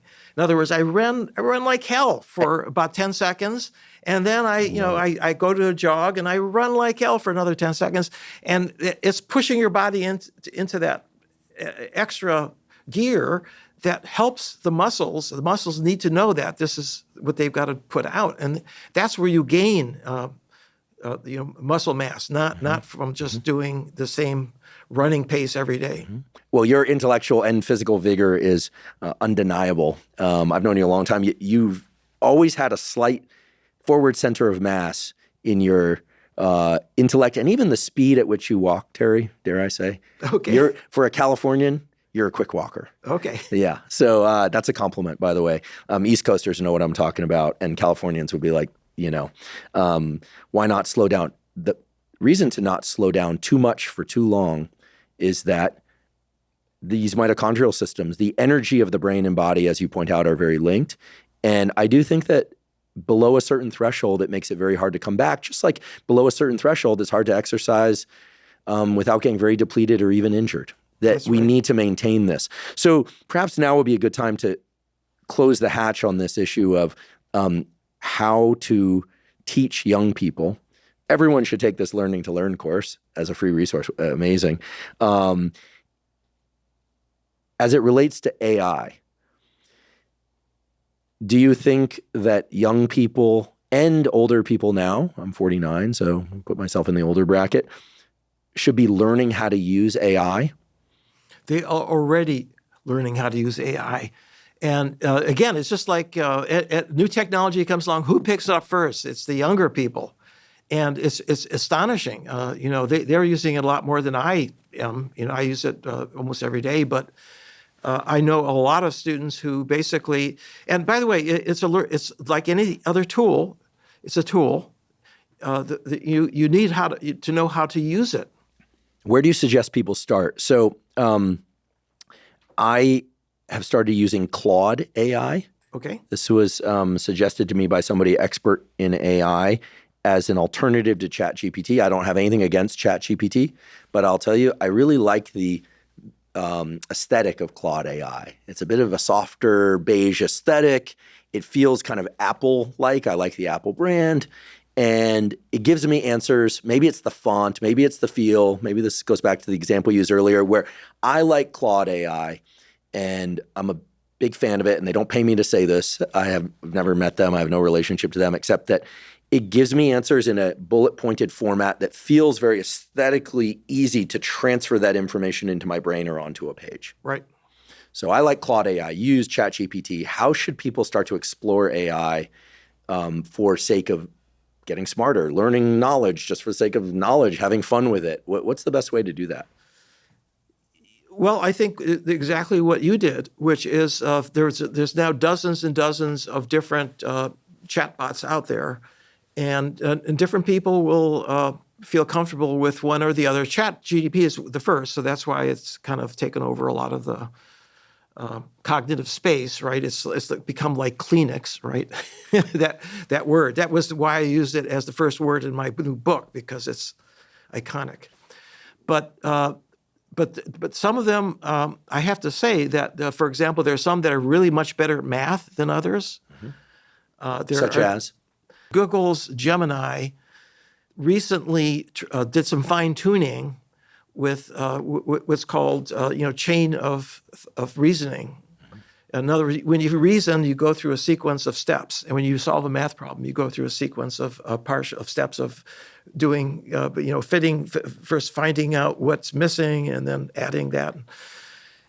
And it went from 20% correct to 80%, right, on those problems. And as people hear that, they probably think, well, that means 20% wrong still. But could you imagine any human or panel of humans behind a wall where if you asked it a question and then another question and another question, that it would give you back better than 80% accurate information in a matter of seconds? So I think we are being perhaps a little bit unfair to compare these large language models to the best humans rather than the average human, right? Mm-hmm. As you said, most people couldn't pass the LSAT, the law test to get into law school, or MCAT, the test to get into medical school, and ChatGPT has. Is there a world now where we take the existing AI, LLMs, these computers basically that can learn like a collection of human brains and send that somehow into the future, right? Give them an imagined future, okay? Could we give them outcome A and outcome B and let them forage into future states that we are not yet able to get to, and then harness that knowledge and explore the two different outcomes?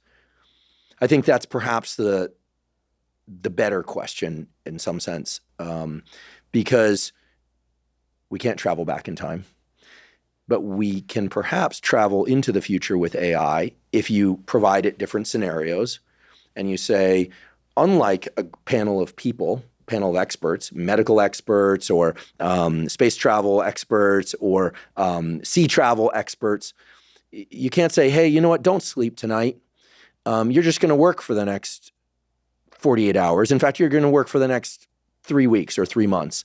And you know what? You're not going to do anything else. You're not going to pay attention to your health. You're not going to do anything else. But you can take a large language model and you can say, just forage for knowledge under the following different scenarios, and then have that fleet of large language models come back and give us the information like, I don't know, tomorrow. Okay, so I've lived through this myself. Back in the 1980s,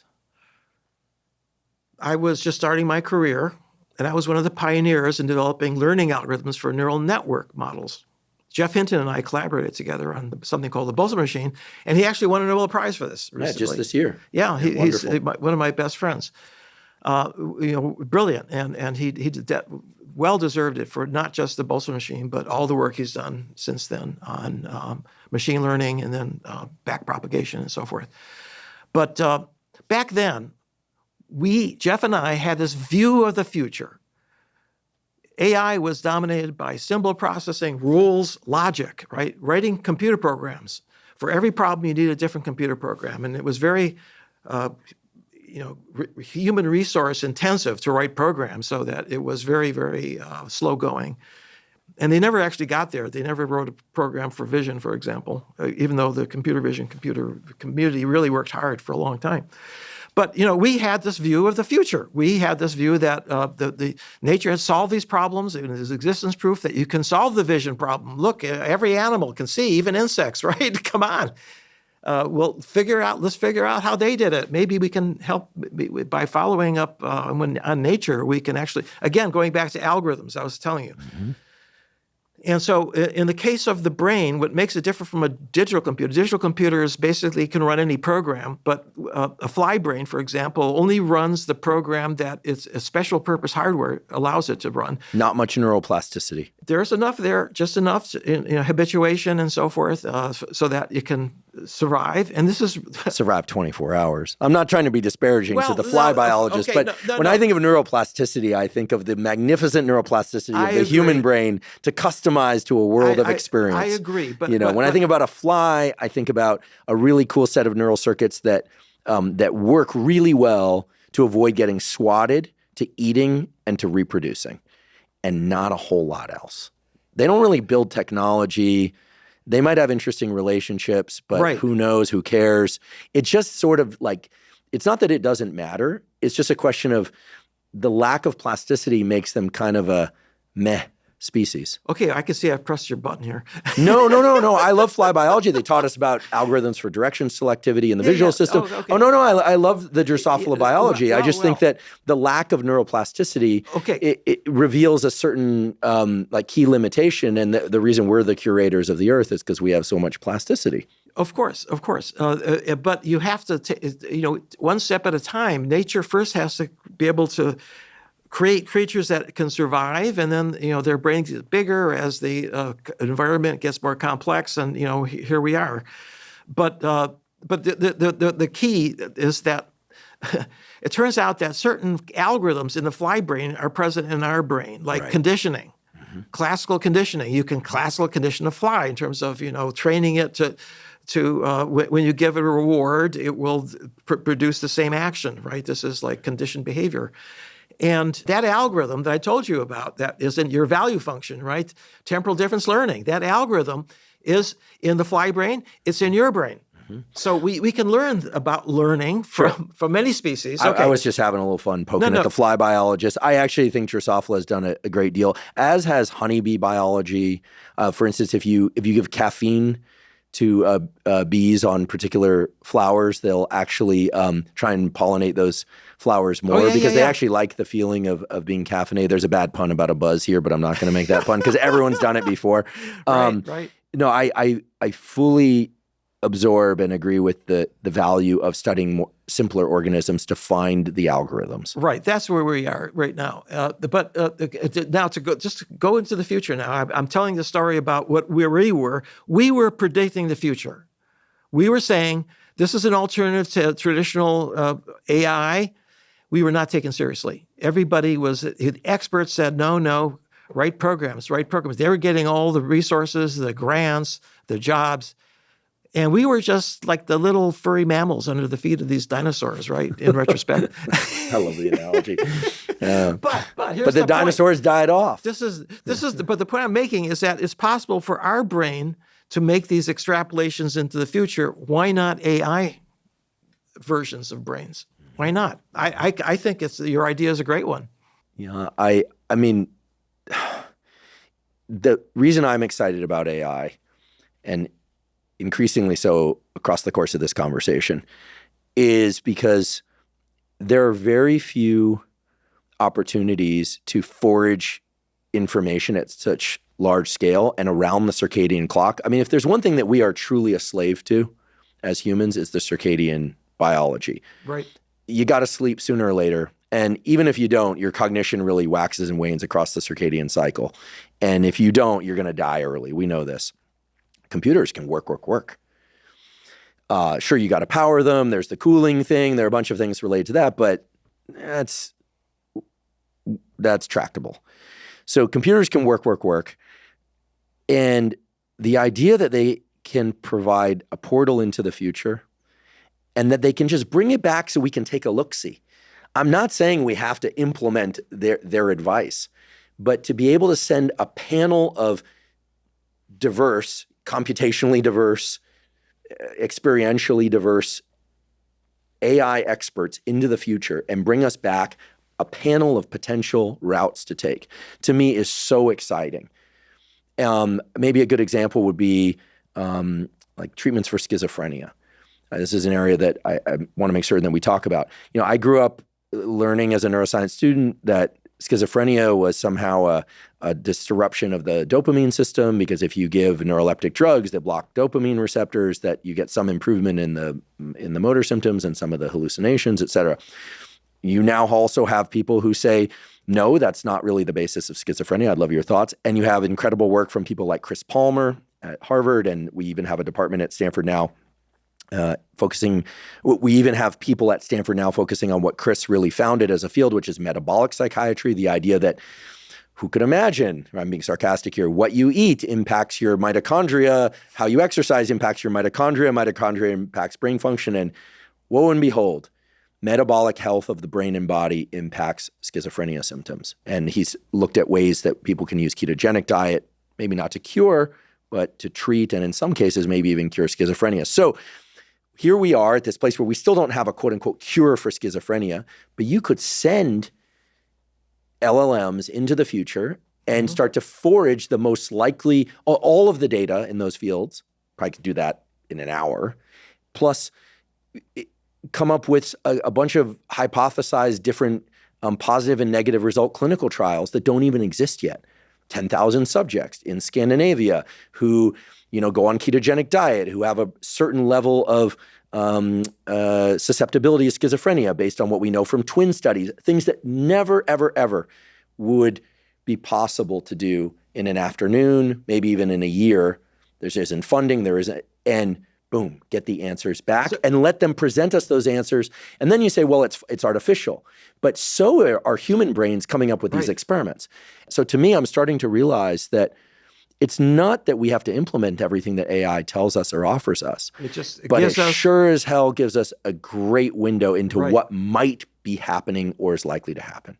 Specifically for schizophrenia, I'm pretty sure that if we had these large language models 20 years ago, we would have known back then that ketamine would have been a really good drug to try to help these people. Tell us about the relationship between ketamine and schizophrenia.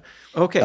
Because I think a lot of people, and maybe you could define schizophrenia, even though most people think about people hearing voices and psychosis, like there's a bit more to it that maybe we just bring out the contour. So one of the things now that we know, the problem is that if you look at the endpoint, that doesn't tell you what started the problem.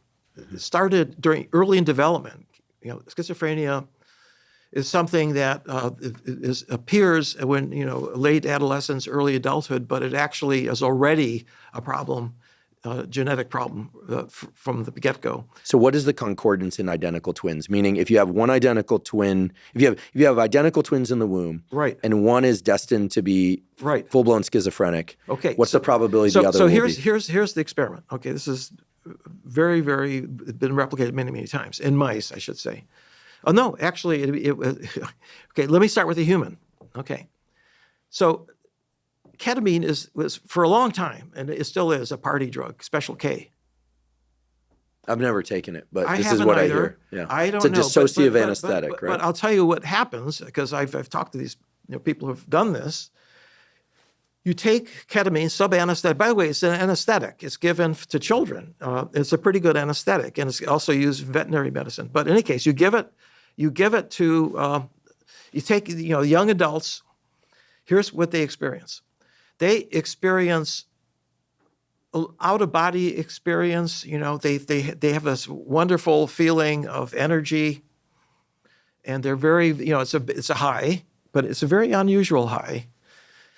Now, if they just go and have one experience, but if they have two, like they party 2 days in a row, a lot of them come into the emergency room. And here's what the symptoms are. Full-blown psychosis. Full-blown. We're talking about, indistinguishable from a schizophrenic break. So auditory hallucinations. Yeah, auditory hallucinations, a paranoia, very, very advanced. You'd say that, my God, this person here is really gone, has become a schizophrenic, and this is really, like I say, the symptoms are the same. However, if you isolate them for a couple days, they'll come back, right? So it means that schizophrenia can induce, ketamine can induce a form of schizophrenia, psychosis, temporarily, not permanently, fortunately. Okay, so what does it attack? Okay, and there's another literature on this. It turns out that it binds to a form of receptor, a glutamate receptor called NMDA receptors, which are very important, by the way, for learning and memory. But we know the target, And we also know what the acute outcome is, that it reduces the strength of the inhibitory circuit, the interneurons that use inhibitory transmitters. Get the enzyme that creates the inhibitory transmitter is downregulated. And what does that do? It means that there's more excitation. And what does that mean when there's more excitation? It means that there's more activity in the cortex, and there's actually much more vigor, and you start becoming crazy, right? If it's too much activity. So this is interesting. So this is telling us, I think, that we should be thinking about, and now there's a whole field now in psychiatry that has to do with, the glutamate hypothesis for the first where the actual imbalance first occurs. It's an imbalance between the excitatory and inhibitory systems that are in the cortex keep you in balance. And NMDA and methyl D-aspartate receptors are glutamate receptors. Yes, they are. They're glutamate. one class of That's one class. Yeah. That's right. Yeah. Okay, so now here is a hypothesis for why ketamine might be good for depression. People are taking it now who are depressed, right? So here you have a drug that causes overexcitation, and here you have a person who is underexcited. Depression is associated with lower excitatory activity in some parts of the cortex. Well, if you titrate it, you can come back into balance, right? So what you do is you fight depression with schizophrenia, a touch of schizophrenia. Now you have to keep giving. I think once every 3 weeks they have to have a new dose of ketamine, but it's helped an enormous number of people with very, very severe clinical depression. So as we learn more about the mechanisms underlying some of these disorders, the better we are going to be at extrapolating and coming up with some solutions, at least to prevent it from getting worse. By the way, I'm pretty sure that the large language models could have figured this out, long ago. So in an attempt to understand how we might be able to leverage these large language models now, how would we have used these large language models long ago? Let's say you had 2024 AI technology in let's have fun here, 1998, the year that I started graduate school. Right. At that time, it was like the dopamine hypothesis of schizophrenia was in every textbook. There was a little bit about glutamate, perhaps, but it was all about dopamine. So how would the large language models have discovered this? Ketamine was known as a drug. Ketamine, by the way, is very similar to PCP, phencyclidine, which also binds the NMDA receptor. So how would... Which is also a party drug. Which is also, not one I recommend, nor ketamine. Frankly, I don't recommend any recreational drugs, but I'm not a recreational drug guy. But what would those large language models do if so you've got 2024 technology placed into 1998, they're foraging for existing knowledge, but then are they able to make predictions? Like, hey, this stuff is going to turn out to be wrong, or hey, this stuff is... Okay, this is all very, very speculative, and really we can begin actually to see this happening now. So I have a colleague at the Salk Institute, Rusty Gage, very distinguished neuroscientist, and he was one of he discovered that there are new neurons being born in the hippocampus, right? Which is something in adults, which is something that in a textbook says that doesn't happen, right? Yeah, so that was around 1998 that Rusty did right, that. That's right. And I actually have a paper with him where we tested LTP, long-term potentiation, for the effects of exercise on neurogenesis. Exercise increases neurogenesis. Yeah, it increases the cells. Yeah, it increases neurogenesis, and also the cells that become part of the circuit. More cells become integrated. Mm-hmm. And this is true in humans as well, right? Yeah, and there was some cancer drug that was given that that they showed that it was there were new cells that were able to later in postmortem to actually see that they were born in the adult. Okay, so here we are. Okay, in 1998, and the question is, can you jump? Can you jump into the future? Okay, so Rusty, we were at happened to talk about this issue about, he's using these large language models now for his research. I said, oh, wow, how do you use it? And he said, we use it as an idea pump. What do you mean idea pump? Well, we give it all of the experiments that we've done, and we have it, the literature, its access to the literature and so forth, and we ask it for ideas for new experiments. Oh, I love it. I love it. I was on a plane where I sat next to a guy that works at Google, and he's one of the main people there in terms of voice to text and text to voice software. And he showed me something. I'll provide a link to it because it's another one of these open resource things. And I'm not super techie. I'm not I don't get an F in technology. I don't get an A+. I'm kind of in the middle. So I think I'm pretty representative of the average listener for this podcast, presumably. And what he showed me is that you can take, you open up this website and you can take PDFs, or you could take URLs, so websites, website addresses, and you just place them in the margin. You literally just drag and drop them there. And then you can ask questions, and the AI will generate answers that are based on the content of whatever you put into this margin, those PDFs, those websites. And the cool thing is it references them so you know which article it came from. Right. And then you can start asking it more sophisticated questions. Like in the two examples of the effects of a drug, one being very strong and one being very weak, which of these papers do you think is more rigorous based on, subject number, but also kind of the strength of the findings? A pretty vague thing. Strength of findings is pretty vague, right? Anyone that argues those are weak findings, those aren't enough subjects, well, we know a hell of a lot about human memory from one patient, HM. So strength of findings when people is a subjective thing. Right. You really have to be an expert in a field to understand strength of findings, and even then. And what's amazing is it starts giving back answers like, well, if you're concerned about number of subjects, this paper, but that's a pretty obvious one, which one had more subjects. But it can start critiquing the statistics that they used in these papers in very sophisticated ways and explain back to you why certain papers may not be interesting and others are more interesting. And it starts to weight the evidence. Oh my God.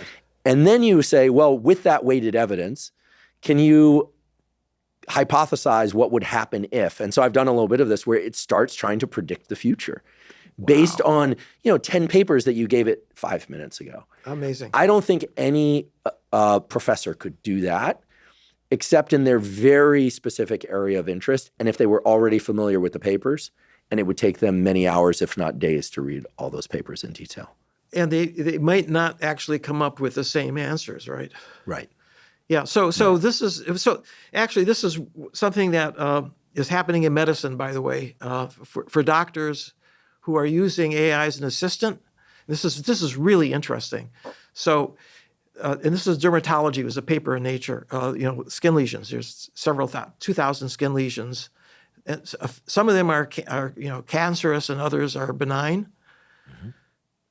And so, in any case, they tested the expert doctors, and then they tested an AI, and they were both doing about 90%, right? However, if you let the doctor use the AI, it boosts the doctor to 98%. 98% accuracy. Yes. And what's going on there? It's very interesting. So it turns out that although they got the same 90%, they had different expertise. That the AI had access to more data, and so it could look at the lesions that were rare, that the doctor may never have seen, okay? But the doctor has more in-depth knowledge of the most common ones that he's seen over and over again, and knows the subtleties and so forth. But so putting them together, it makes so much sense that they're going to improve if they work together. And I think that now what you're saying is that using AI as a tool for discovery, with the expert who's interpreting and looking at the arguments, the statistical arguments, and also looking at the paper maybe in a new way, maybe that's the future of science. Maybe that's what's going to happen. Everybody's worried about, AI is going to replace us. It's going to be much better than we are, everything, and humans are obsolete. Nothing could be further from the case. Our strengths and weaknesses are different, and by working together, it's going to strengthen. It's both. What we do and what AI does, and it's going to be a partnership. It's not going to be adversarial. It's going to be a partnership. Would you say that's the case for things like understanding or discovering treatments for neurologic illness, for avoiding, large-scale catastrophes? Like, can it predict macro movements? Let me give an example. Here in Los Angeles, there's occasionally an accident on the freeway. You have a lot of cameras over freeways nowadays. You have cameras in cars. You can imagine all of the data being sent in real time, and you could probably predict accidents pretty easily. I mean, these are just moving objects, right, at a specific rate, right. Who's driving haphazardly. Okay. But you could also potentially signal takeover of the brakes or the steering wheel of a car and prevent accidents. I mean, certain cars already do that, but could you essentially eliminate – well, let's do something even more important. Let's eliminate traffic. I don't know if you could do that, but because that's a funnel problem. But could you predict physical events in the world into the future? Okay, this has already been done, not for traffic, but for hurricanes. So as you know, the weather is extremely difficult to predict, and except here in California, where it's always going to be sunny, right? But now, what they've done is to feed a lot of previous data from previous hurricanes, and also simulations of hurricanes. You can simulate them in a supercomputer. It takes days and weeks, so it's not very useful for actually accurately predicting where it's going to hit Florida. But what they did was, after training up the AI on all of this data, it was able to predict with much better accuracy exactly where in Florida it's going to make landfall. And it does that on your laptop in 10 minutes. Incredible. So something just clicked for me, and it's probably obvious to you and to most people, but I think this is true. I think what I'm about to say is true. At the beginning of our conversation, we were talking about the acquisition of knowledge versus the implementation of knowledge. Just learning facts versus learning how to implement those facts in the form of physical action or cognitive action, right? Math problem is cognitive action, physical action. Okay. AI can do both knowledge acquisition. It can learn facts, long lists of facts and combinations of facts, but presumably it can also run a lot of problem sets and solve a lot of problem sets. I don't think, except with some crude, still to me, examples of robotics, that it's very good at action yet, but it will probably get there at some point. Robots are getting better, but they're not doing what we're doing yet. But it seems to me that as long as they can acquire knowledge and then solve different problem sets, different iterations of combinations of knowledge, that basically they are in a position to take any data about prior events or current events and make pretty darn good predictions about the future and run those back to us quickly enough and to themselves quickly enough that they could play out the different iterations. And so I'm thinking, one of the problems that seems to have really vexed neuroscientists and the field of medicine and the general public has been like the increase in the at least diagnosis of autism. I've heard so many different hypotheses over the years. I think we're still pretty much in the fog on this one. Could AI start to come up with new and potential solutions and treatments if they're necessary, but maybe get to the heart of this problem? It might, and it depends on the data you have. It depends on the complexity of the disease, but it will happen. In other words, we will use those tools the best we can, because obviously, if you can make any progress at all and jump into the future, wow, that would save lives. That would help so many people out there. I mean, I really think the promise here is so great that even though there are flaws and there are regulatory problems, we really, really have to really push And we have to do that in a way that is going to help people, in terms of making their jobs better and helping them solve problems that otherwise they would have had difficulty with, and so forth. And it's beginning to happen, but it's these are early days. So we're at a stage right now with AI that is similar to what happened after the first flight of the Wright brothers. In other words, it's that significant. The achievement that the Wright brothers made was to get off the ground 10 feet and to power forward with a human being 100 feet, right? That was it. That was the first flight. And it took an enormous amount of improvements. The most difficult thing that had to be solved was control. How do you control it? How do you make it go in the direction you want it to go? And shades of what's happening now in AI is that, we are off the ground. We're not going very far yet, but who knows where it will take us into the future. Let's talk about Parkinson's disease, a depletion of dopamine neurons that leads to difficulty in smooth movement generation, and also some cognitive and mood-based dysfunction. Tell us about your work on Parkinson's and what did you learn?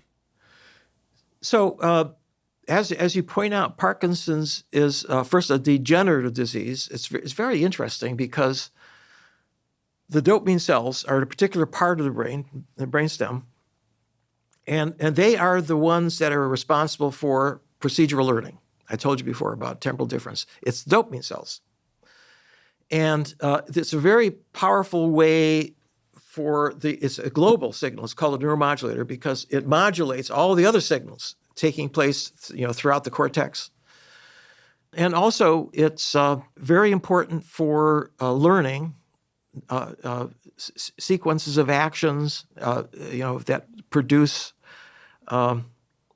survival. And but the problem is that with certain environmental insults, especially toxins like pesticides, those neurons are very vulnerable, and when they die, you get all of the symptoms that you just described. The people who have lost those cells, actually before the treatment, L-DOPA, which is a dopamine precursor, they actually became comatose, right? They didn't move. They were still alive, but they just didn't move at all.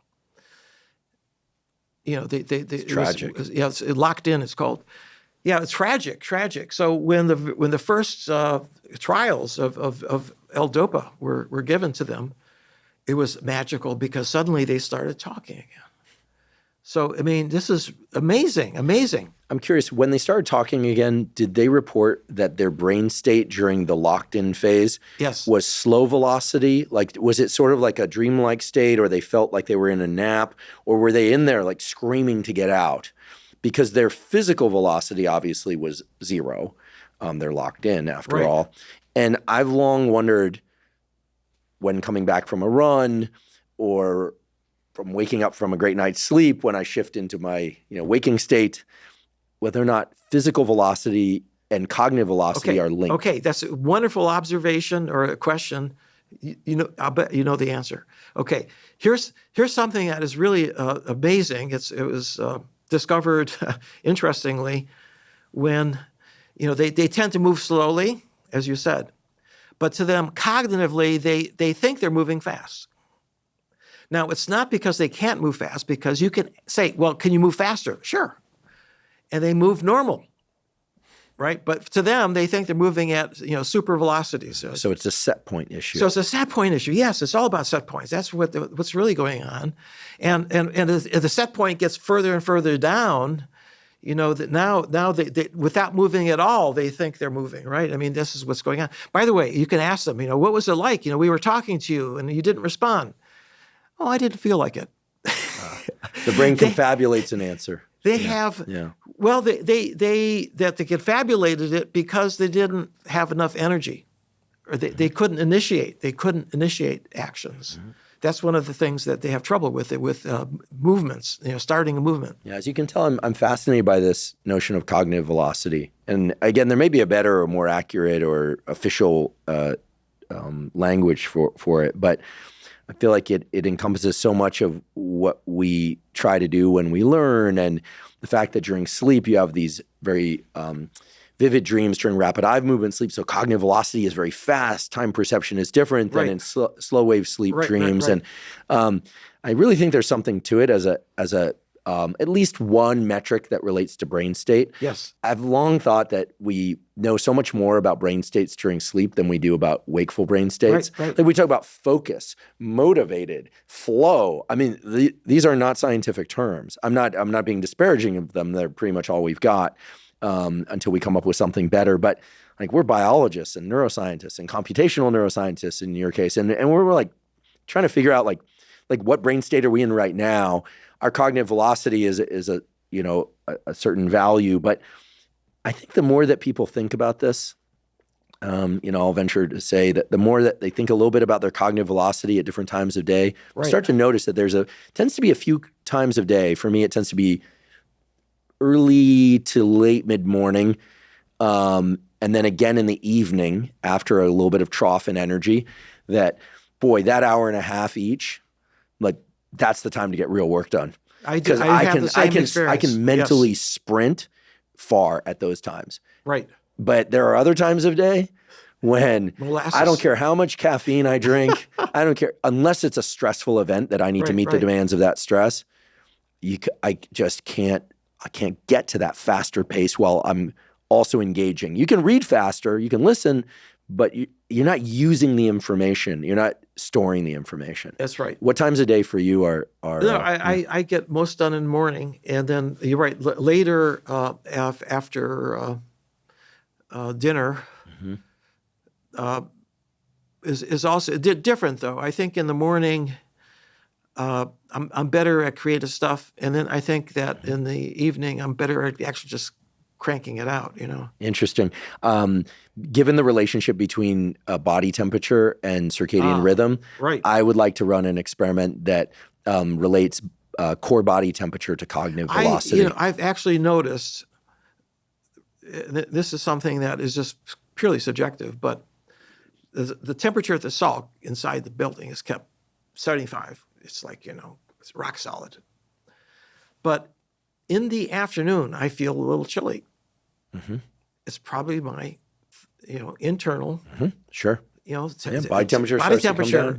Is probably going down, and that may correspond to the loss of energy. The amount of the ability for the brain and everything else. Mm-hmm. By the way, this is Q10. This is a jargon. Every single enzyme in your every cell can go at different rates depending on the temperature, right? Mm-hmm. And so, so if the body temperature is doing this, and all the cells are doing this too, right? So this is, it's an explanation. I'm not sure if it's the right one, but. Yeah, Craig Heller, my colleague at Stanford in the biology department, has beautifully described how the enzymatic control over pyruvate, I believe it is, controls muscular failure. That local muscular failure, when people are like trying to move some resistance, has everything to do with the temperature, the local temperature that shuts down certain enzymatic processes that don't allow the muscles to contract the same way. He knows the details, and he covered them on this podcast, and I'm forgetting the details. You start to go, wow, like these enzymes are so beautifully controlled by temperature. And of course, his laboratory is focused on ways to bypass those temperature or to change temperature locally in order to bypass those limitations, and have shown them again and again. It's just incredible. Yeah, I hear we're speculating about what it would mean for cognitive velocity, but I think it's such a different world to think about the underlying biology as opposed to just thinking about like a drug. You increase dopamine and norepinephrine and epinephrine, the so-called catecholamines, and you're going to increase energy, focus, and alertness, but you're going to pay the price. You're going to have a trough in energy, focus, and alertness that's proportional to how much greater it was when you took the drug. Boy, amphetamines are a good example. Mm-hmm. Boy, you're going a mile a minute when you're taking the drug. Of course, it's from what I understand, that's your impression. And the reality is you don't actually accomplish that much more. Have any LLMs, so AI, been used to answer this really pressing question of what is going to be the consequence on cognition for these young brains that have been weaned while taking Ritalin, Adderall, Vyvanse, and other stimulants? Because we have millions of kids that have been raised We've done this this way. experiment on our whole cadre, a whole generation, and I really would like to know the answer. I wonder if anybody's studying that. Mm-hmm. That's really a great question, because we gave them speed effectively, the drug that causes the brain to be activated. But by the way, there's the consequence is that when it wears off, you have no energy, right? You just completely spent. Yeah, that's it. That's the pit. That's the pit. And so, but that's why you take more of it. You see, that's the problem. Is it's a spiral. I love how today you're making it so very clear how computation, how math and computers and AI now are really shaping the way that we think about these biological problems, which are also psychological problems, which are also daily challenges. I also love that we touched on mitochondria and how to replenish mitochondria. I want to make sure that we talk about a couple of things that I know are in the back of people's minds, no pun intended here, which are consciousness and free will. Normally, I don't like to talk about these things, not because they're sensitive, but because I find the discussions around them typically to be more philosophical than neurobiological, and they tend to be pretty circular. And so you get people like Kevin Mitchell, who's I think he has a book about free will. He believes in free will. You've got people like Robert Sapolsky, who wrote the book Determined. He doesn't believe in free will. How do you feel about free will? And is it even a discussion that we should be having? Well, if you go back 500 years, to the Middle Ages, the concept didn't exist, or at least not in the way we use it, because everybody, it was the way that humans felt about the world and how it worked and its impact on them was that it's all fate. They had this concept of fate, which is that there's nothing you can do, that something is going to happen to you because of what's going on in the gods above or whatever it is, right? You attribute it to the physical forces around you that caused it, not to your own free will, not to something that you did that caused this to happen to you, right? So I think that these words that, by the way, that we use, free will, consciousness, intelligence, understanding, they're weasel words because you can't pin them down. There is no definition of consciousness that everybody agrees on. And it's tough to solve a scientific problem, if you don't have a definition that you can agree on.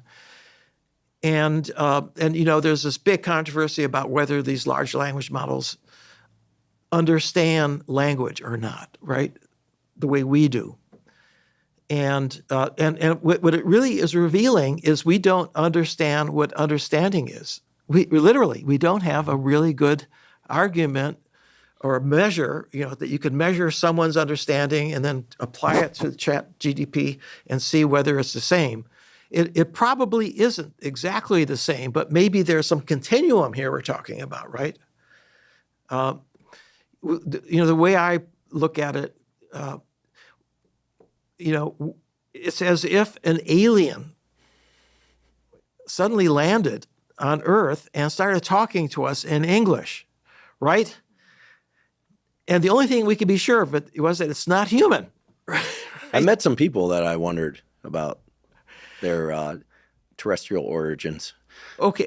Well, now there's a big diversity amongst humans too. You're right about that. Yeah. Certain colleagues of ours at UCSD years ago, one in particular in the physics department, who I absolutely adore as a human being, just had such an unusual pattern of speech, of behavior, totally appropriate behavior, but just unusual.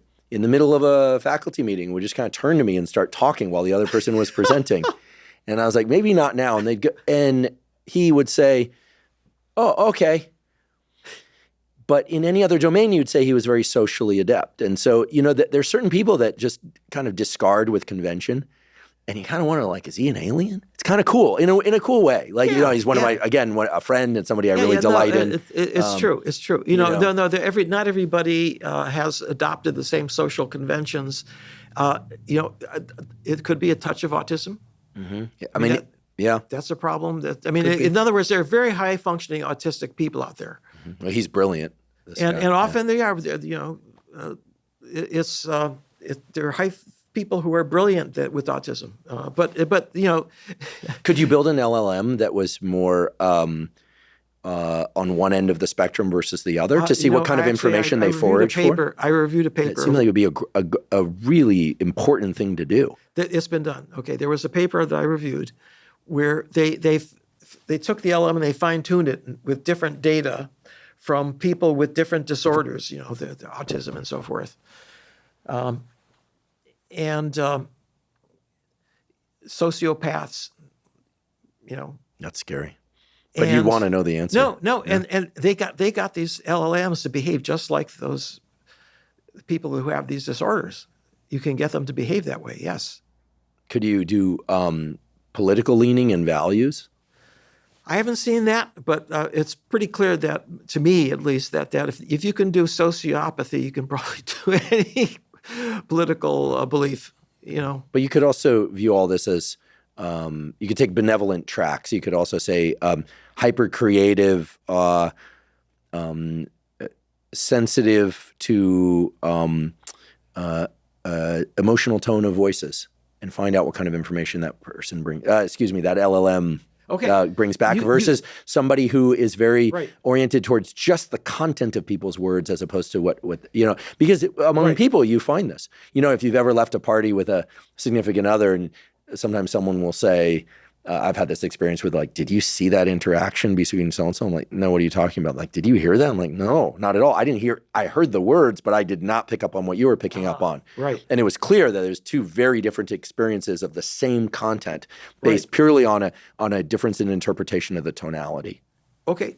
There's a lot of information that, as you point out, which has to do with the tone, the spatial expressions. There's a tremendous amount of information that is passed, not just with words, but with all the other parts, the visual input and so forth.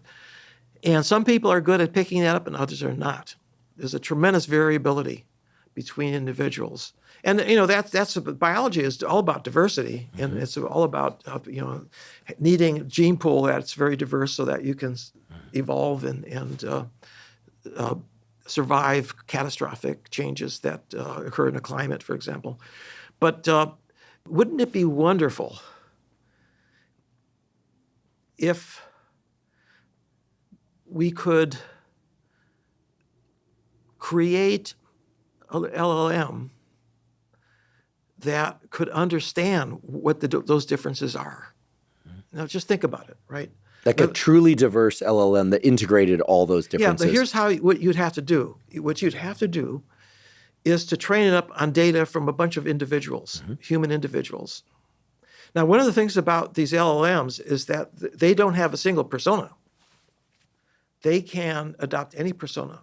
You have to tell it what you're expecting from. Or ask it in a way that works for you, and you'll get back a certain persona. If I once gave it an abstract from a paper, very technical, computational paper, and I said, "You are a neuroscientist. I want you to explain this abstract to a 10-year-old." It did it in a way that I could never have done it. It really simplified it. Some of the subtleties were not in it, but it explained, what plasticity it was and explained what a synapse is. And, Amazing. It did that. It's almost like a qualifying exam for a graduate student. I saw something today on X, formerly known as Twitter, that blew my mind, that I wanted your thoughts on, that is very appropriate to what you're saying right now, which is someone was asking questions of an LLM on ChatGPT or maybe one of these other Anthropic or Claude or something like that. Probably misuse those names. One of the AI online sites, and somewhere in the middle of its answers, the LLM decided to just take a break and start looking at pictures of landscapes in Yosemite. Like the LLM was doing what a maybe cognitively fatigued person or what any kind of online person online would do, which was to like take a break and look at a couple pictures of something maybe they're thinking about going camping there or something, and then get back to whatever task. We hear about hallucinations in AI, that something that it can imagine things that aren't there, just like a human brain.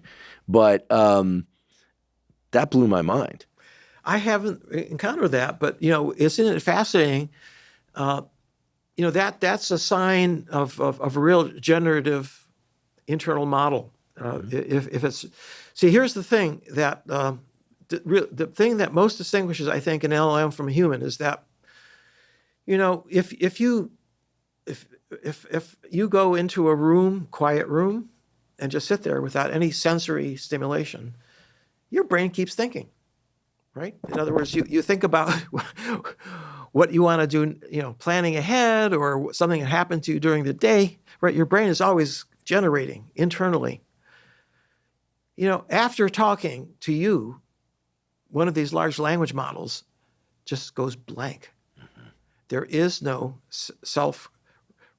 continuous, self-generated thoughts. And yet we know self-generated thought, and in particular brain activity during sleep, as you illustrated earlier with the example of sleep spindles and rapid eye movement sleep, are absolutely critical for shaping the knowledge that we experience during the day.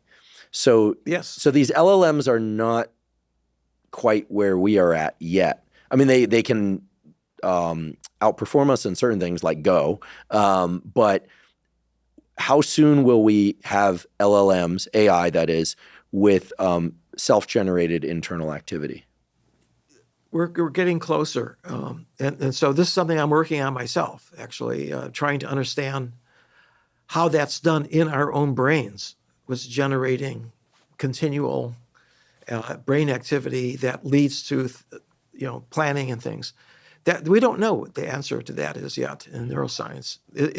And by the way, you go to a lecture and you hear the words one after the next over an hour, and you see the slides one after the next. At the end, you ask a question, right? Just let's think about what you just did.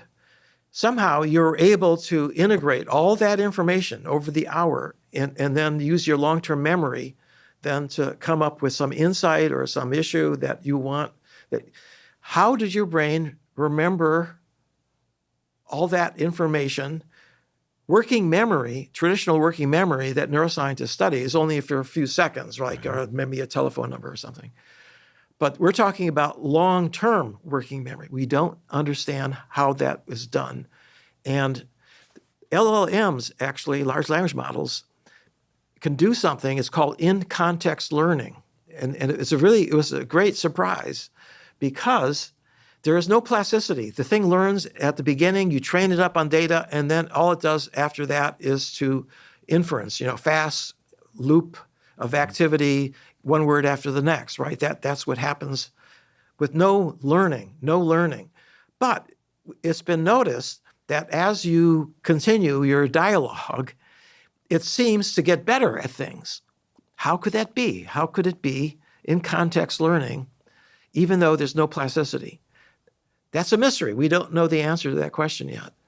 But we also don't know what the answer is for humans either. Right. Could I ask you a few questions about you and as it relates to science and your trajectory? Building off of what you were just saying, do you have a practice of meditation or eyes closed, sensory input reduced or shut down to drive your thinking in a particular way? Or are you, at your computer talking to your students and postdocs and sprinting on the beach? It's or funny, asleep? No, it's funny you mentioned that because I get my best ideas, not sprinting on the beach, but, just either walking or jogging. And it's wonderful. I don't know. I think, serotonin goes up. It's another neuromodulator. Mm-hmm. I think that stimulates ideas and thoughts. And so inevitably I come back to my office And I can't remember any of those great ideas. What do you do about that? Well, now I take notes. Okay. Voice memos? Yeah. And some of them pan out. There's no doubt about it. Sure. That you're put into a situation. It is a form of meditation. If you're running in a steady pace, nothing distracting about the beach. Or do you listen to music or podcasts? Or? No, I never listen to anything except my own thoughts. So there's a former guest on this podcast who she happens to be triple degreed from Harvard, but she's more in the kind of like personal coach space, but very, very high level, an impressive mind, impressive human all around. And she has this concept of wordlessness that can be used to accomplish a number of different things, but this idea that allowing oneself or creating conditions for oneself to enter states throughout the day, or maybe once a day, of very minimal sensory input. No lecture, no podcast, no book, no music, nothing. And allowing the brain to just kind of idle and go a little bit nonlinear, if you will. Right.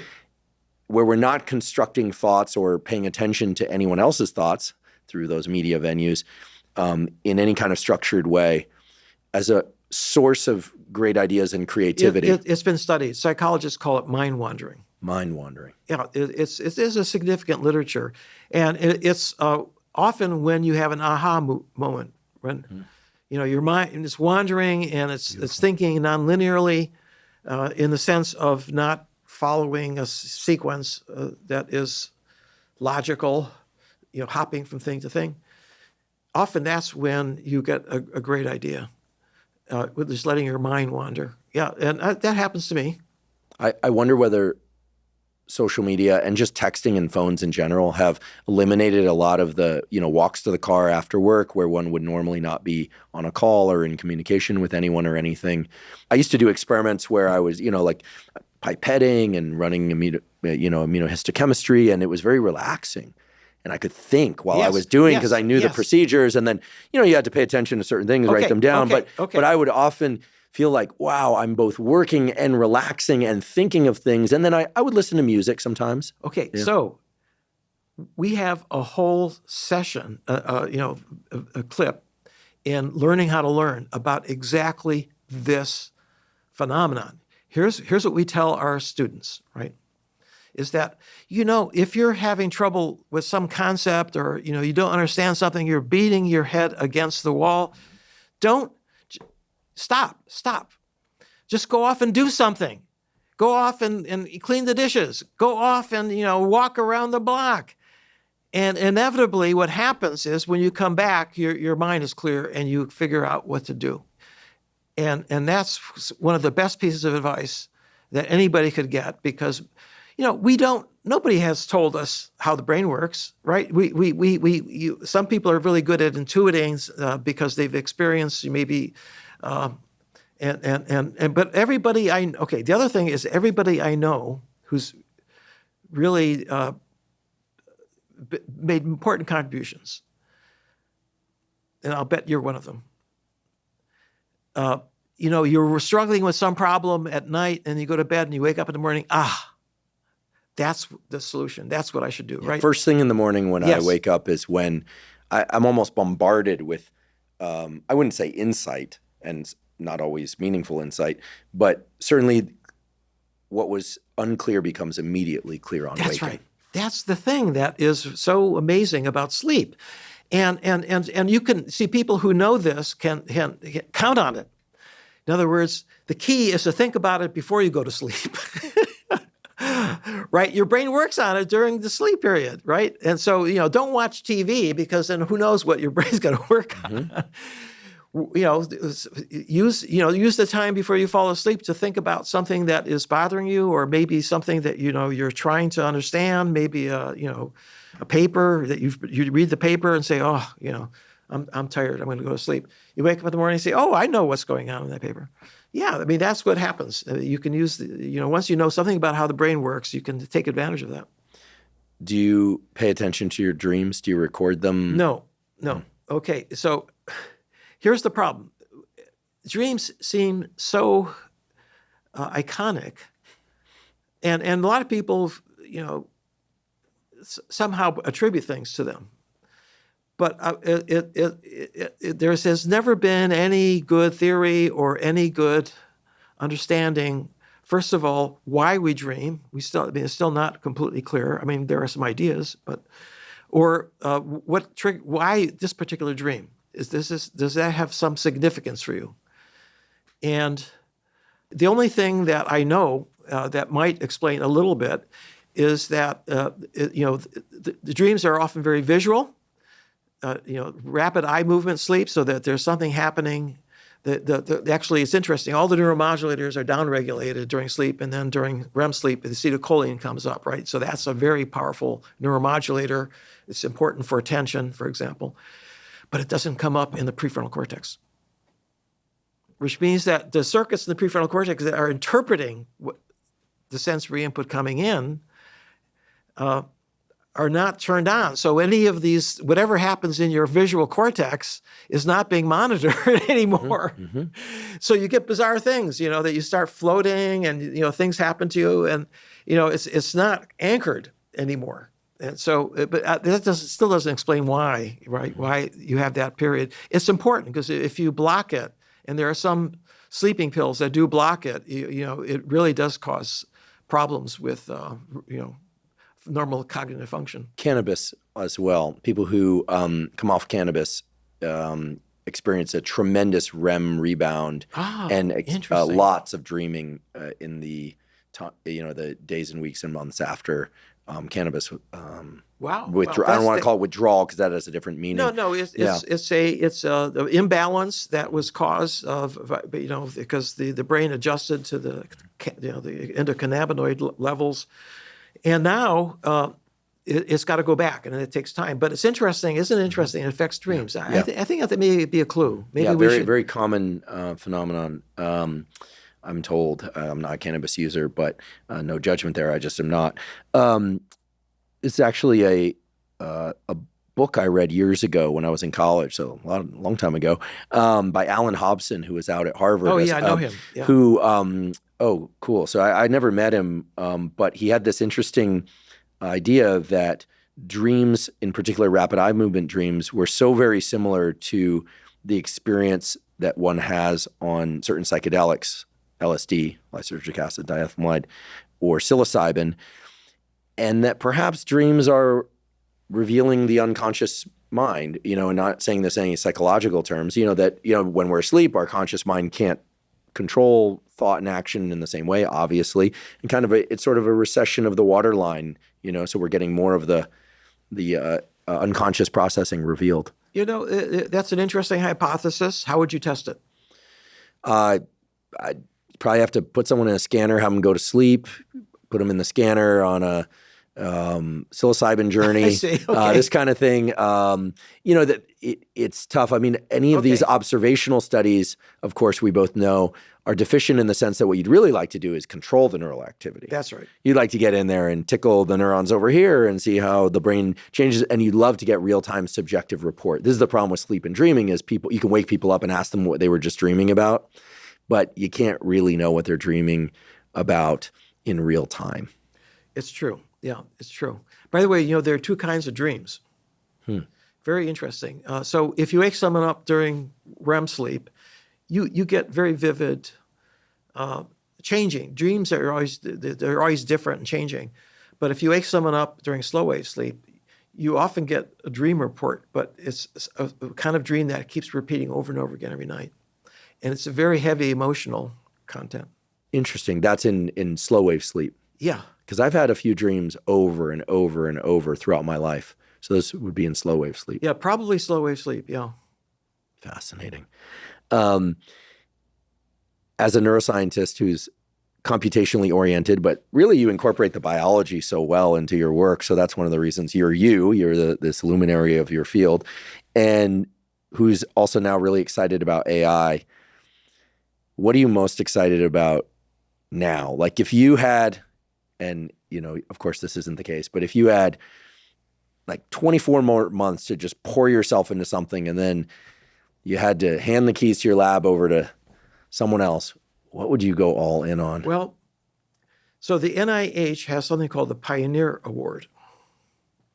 And what they're looking for are big ideas that could have a huge impact, right? So I put one in recently. And here's the title is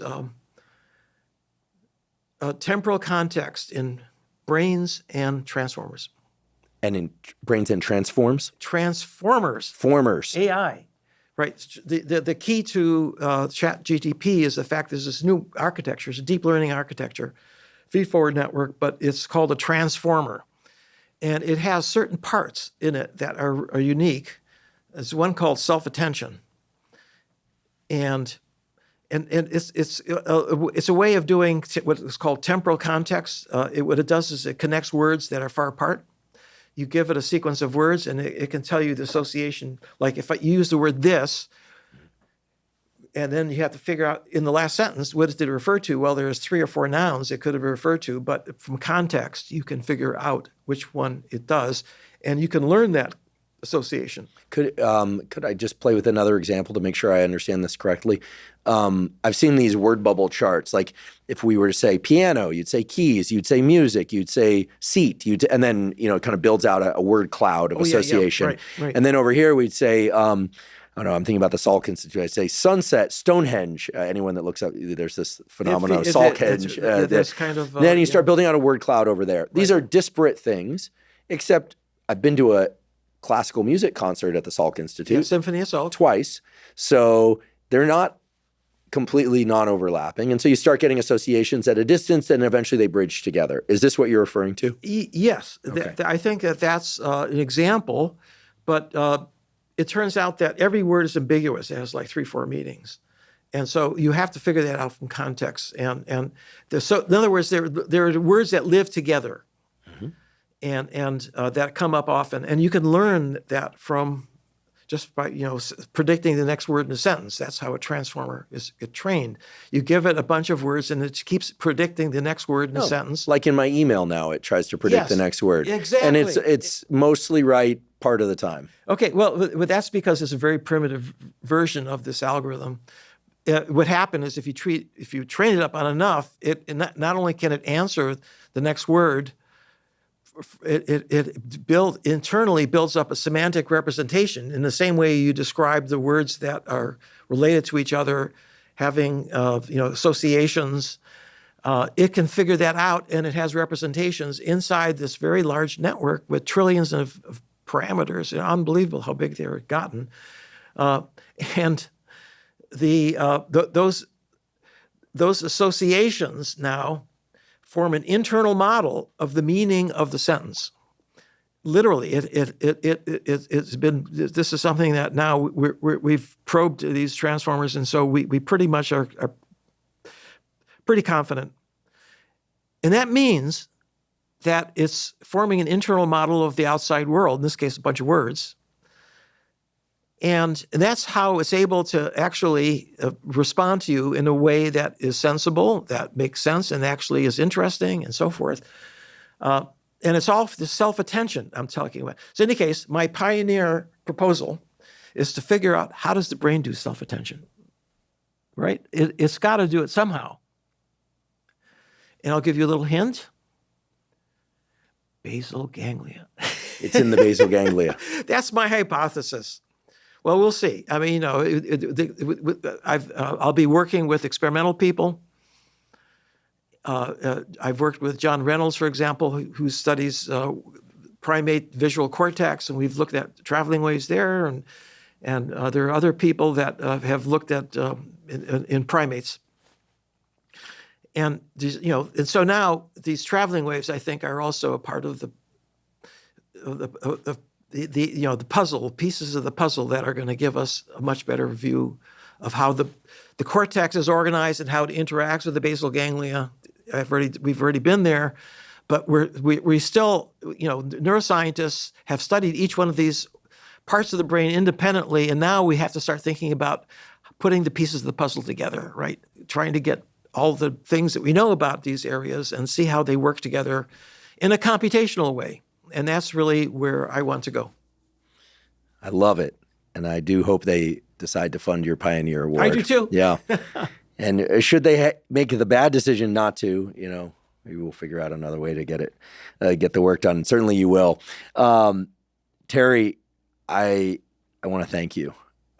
First of all, for coming here today, taking time out of your busy cognitive and running and teaching and research schedule to share your knowledge with us, and also for the incredible work that you're doing on public education and teaching the public, I should say, giving the public resources to learn how to learn better at zero cost. So we will certainly provide links to Learning How to Learn and your book, and to these other incredible resources that you've shared. And you've also given us a ton of practical tools today related to exercise mitochondria and some of the things that you do, which of course are just your versions of what you do, but that certainly are going to be of value to people, including me, in our cognitive and physical pursuits, and frankly, just longevity. I mean, this is not lost on me and those listening that your vigor is, as I mentioned earlier, undeniable. And it's been such a pleasure over the years to just see the amount of focus and energy and enthusiasm that you bring to your work, and to observe that it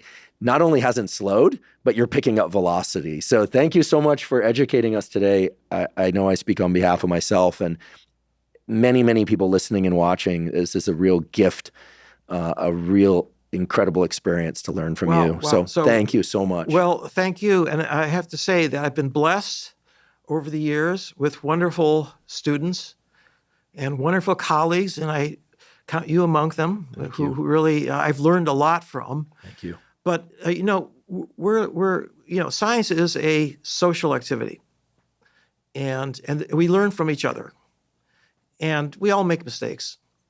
But we learn from our mistakes. And that's the beauty of science, is that we can make progress.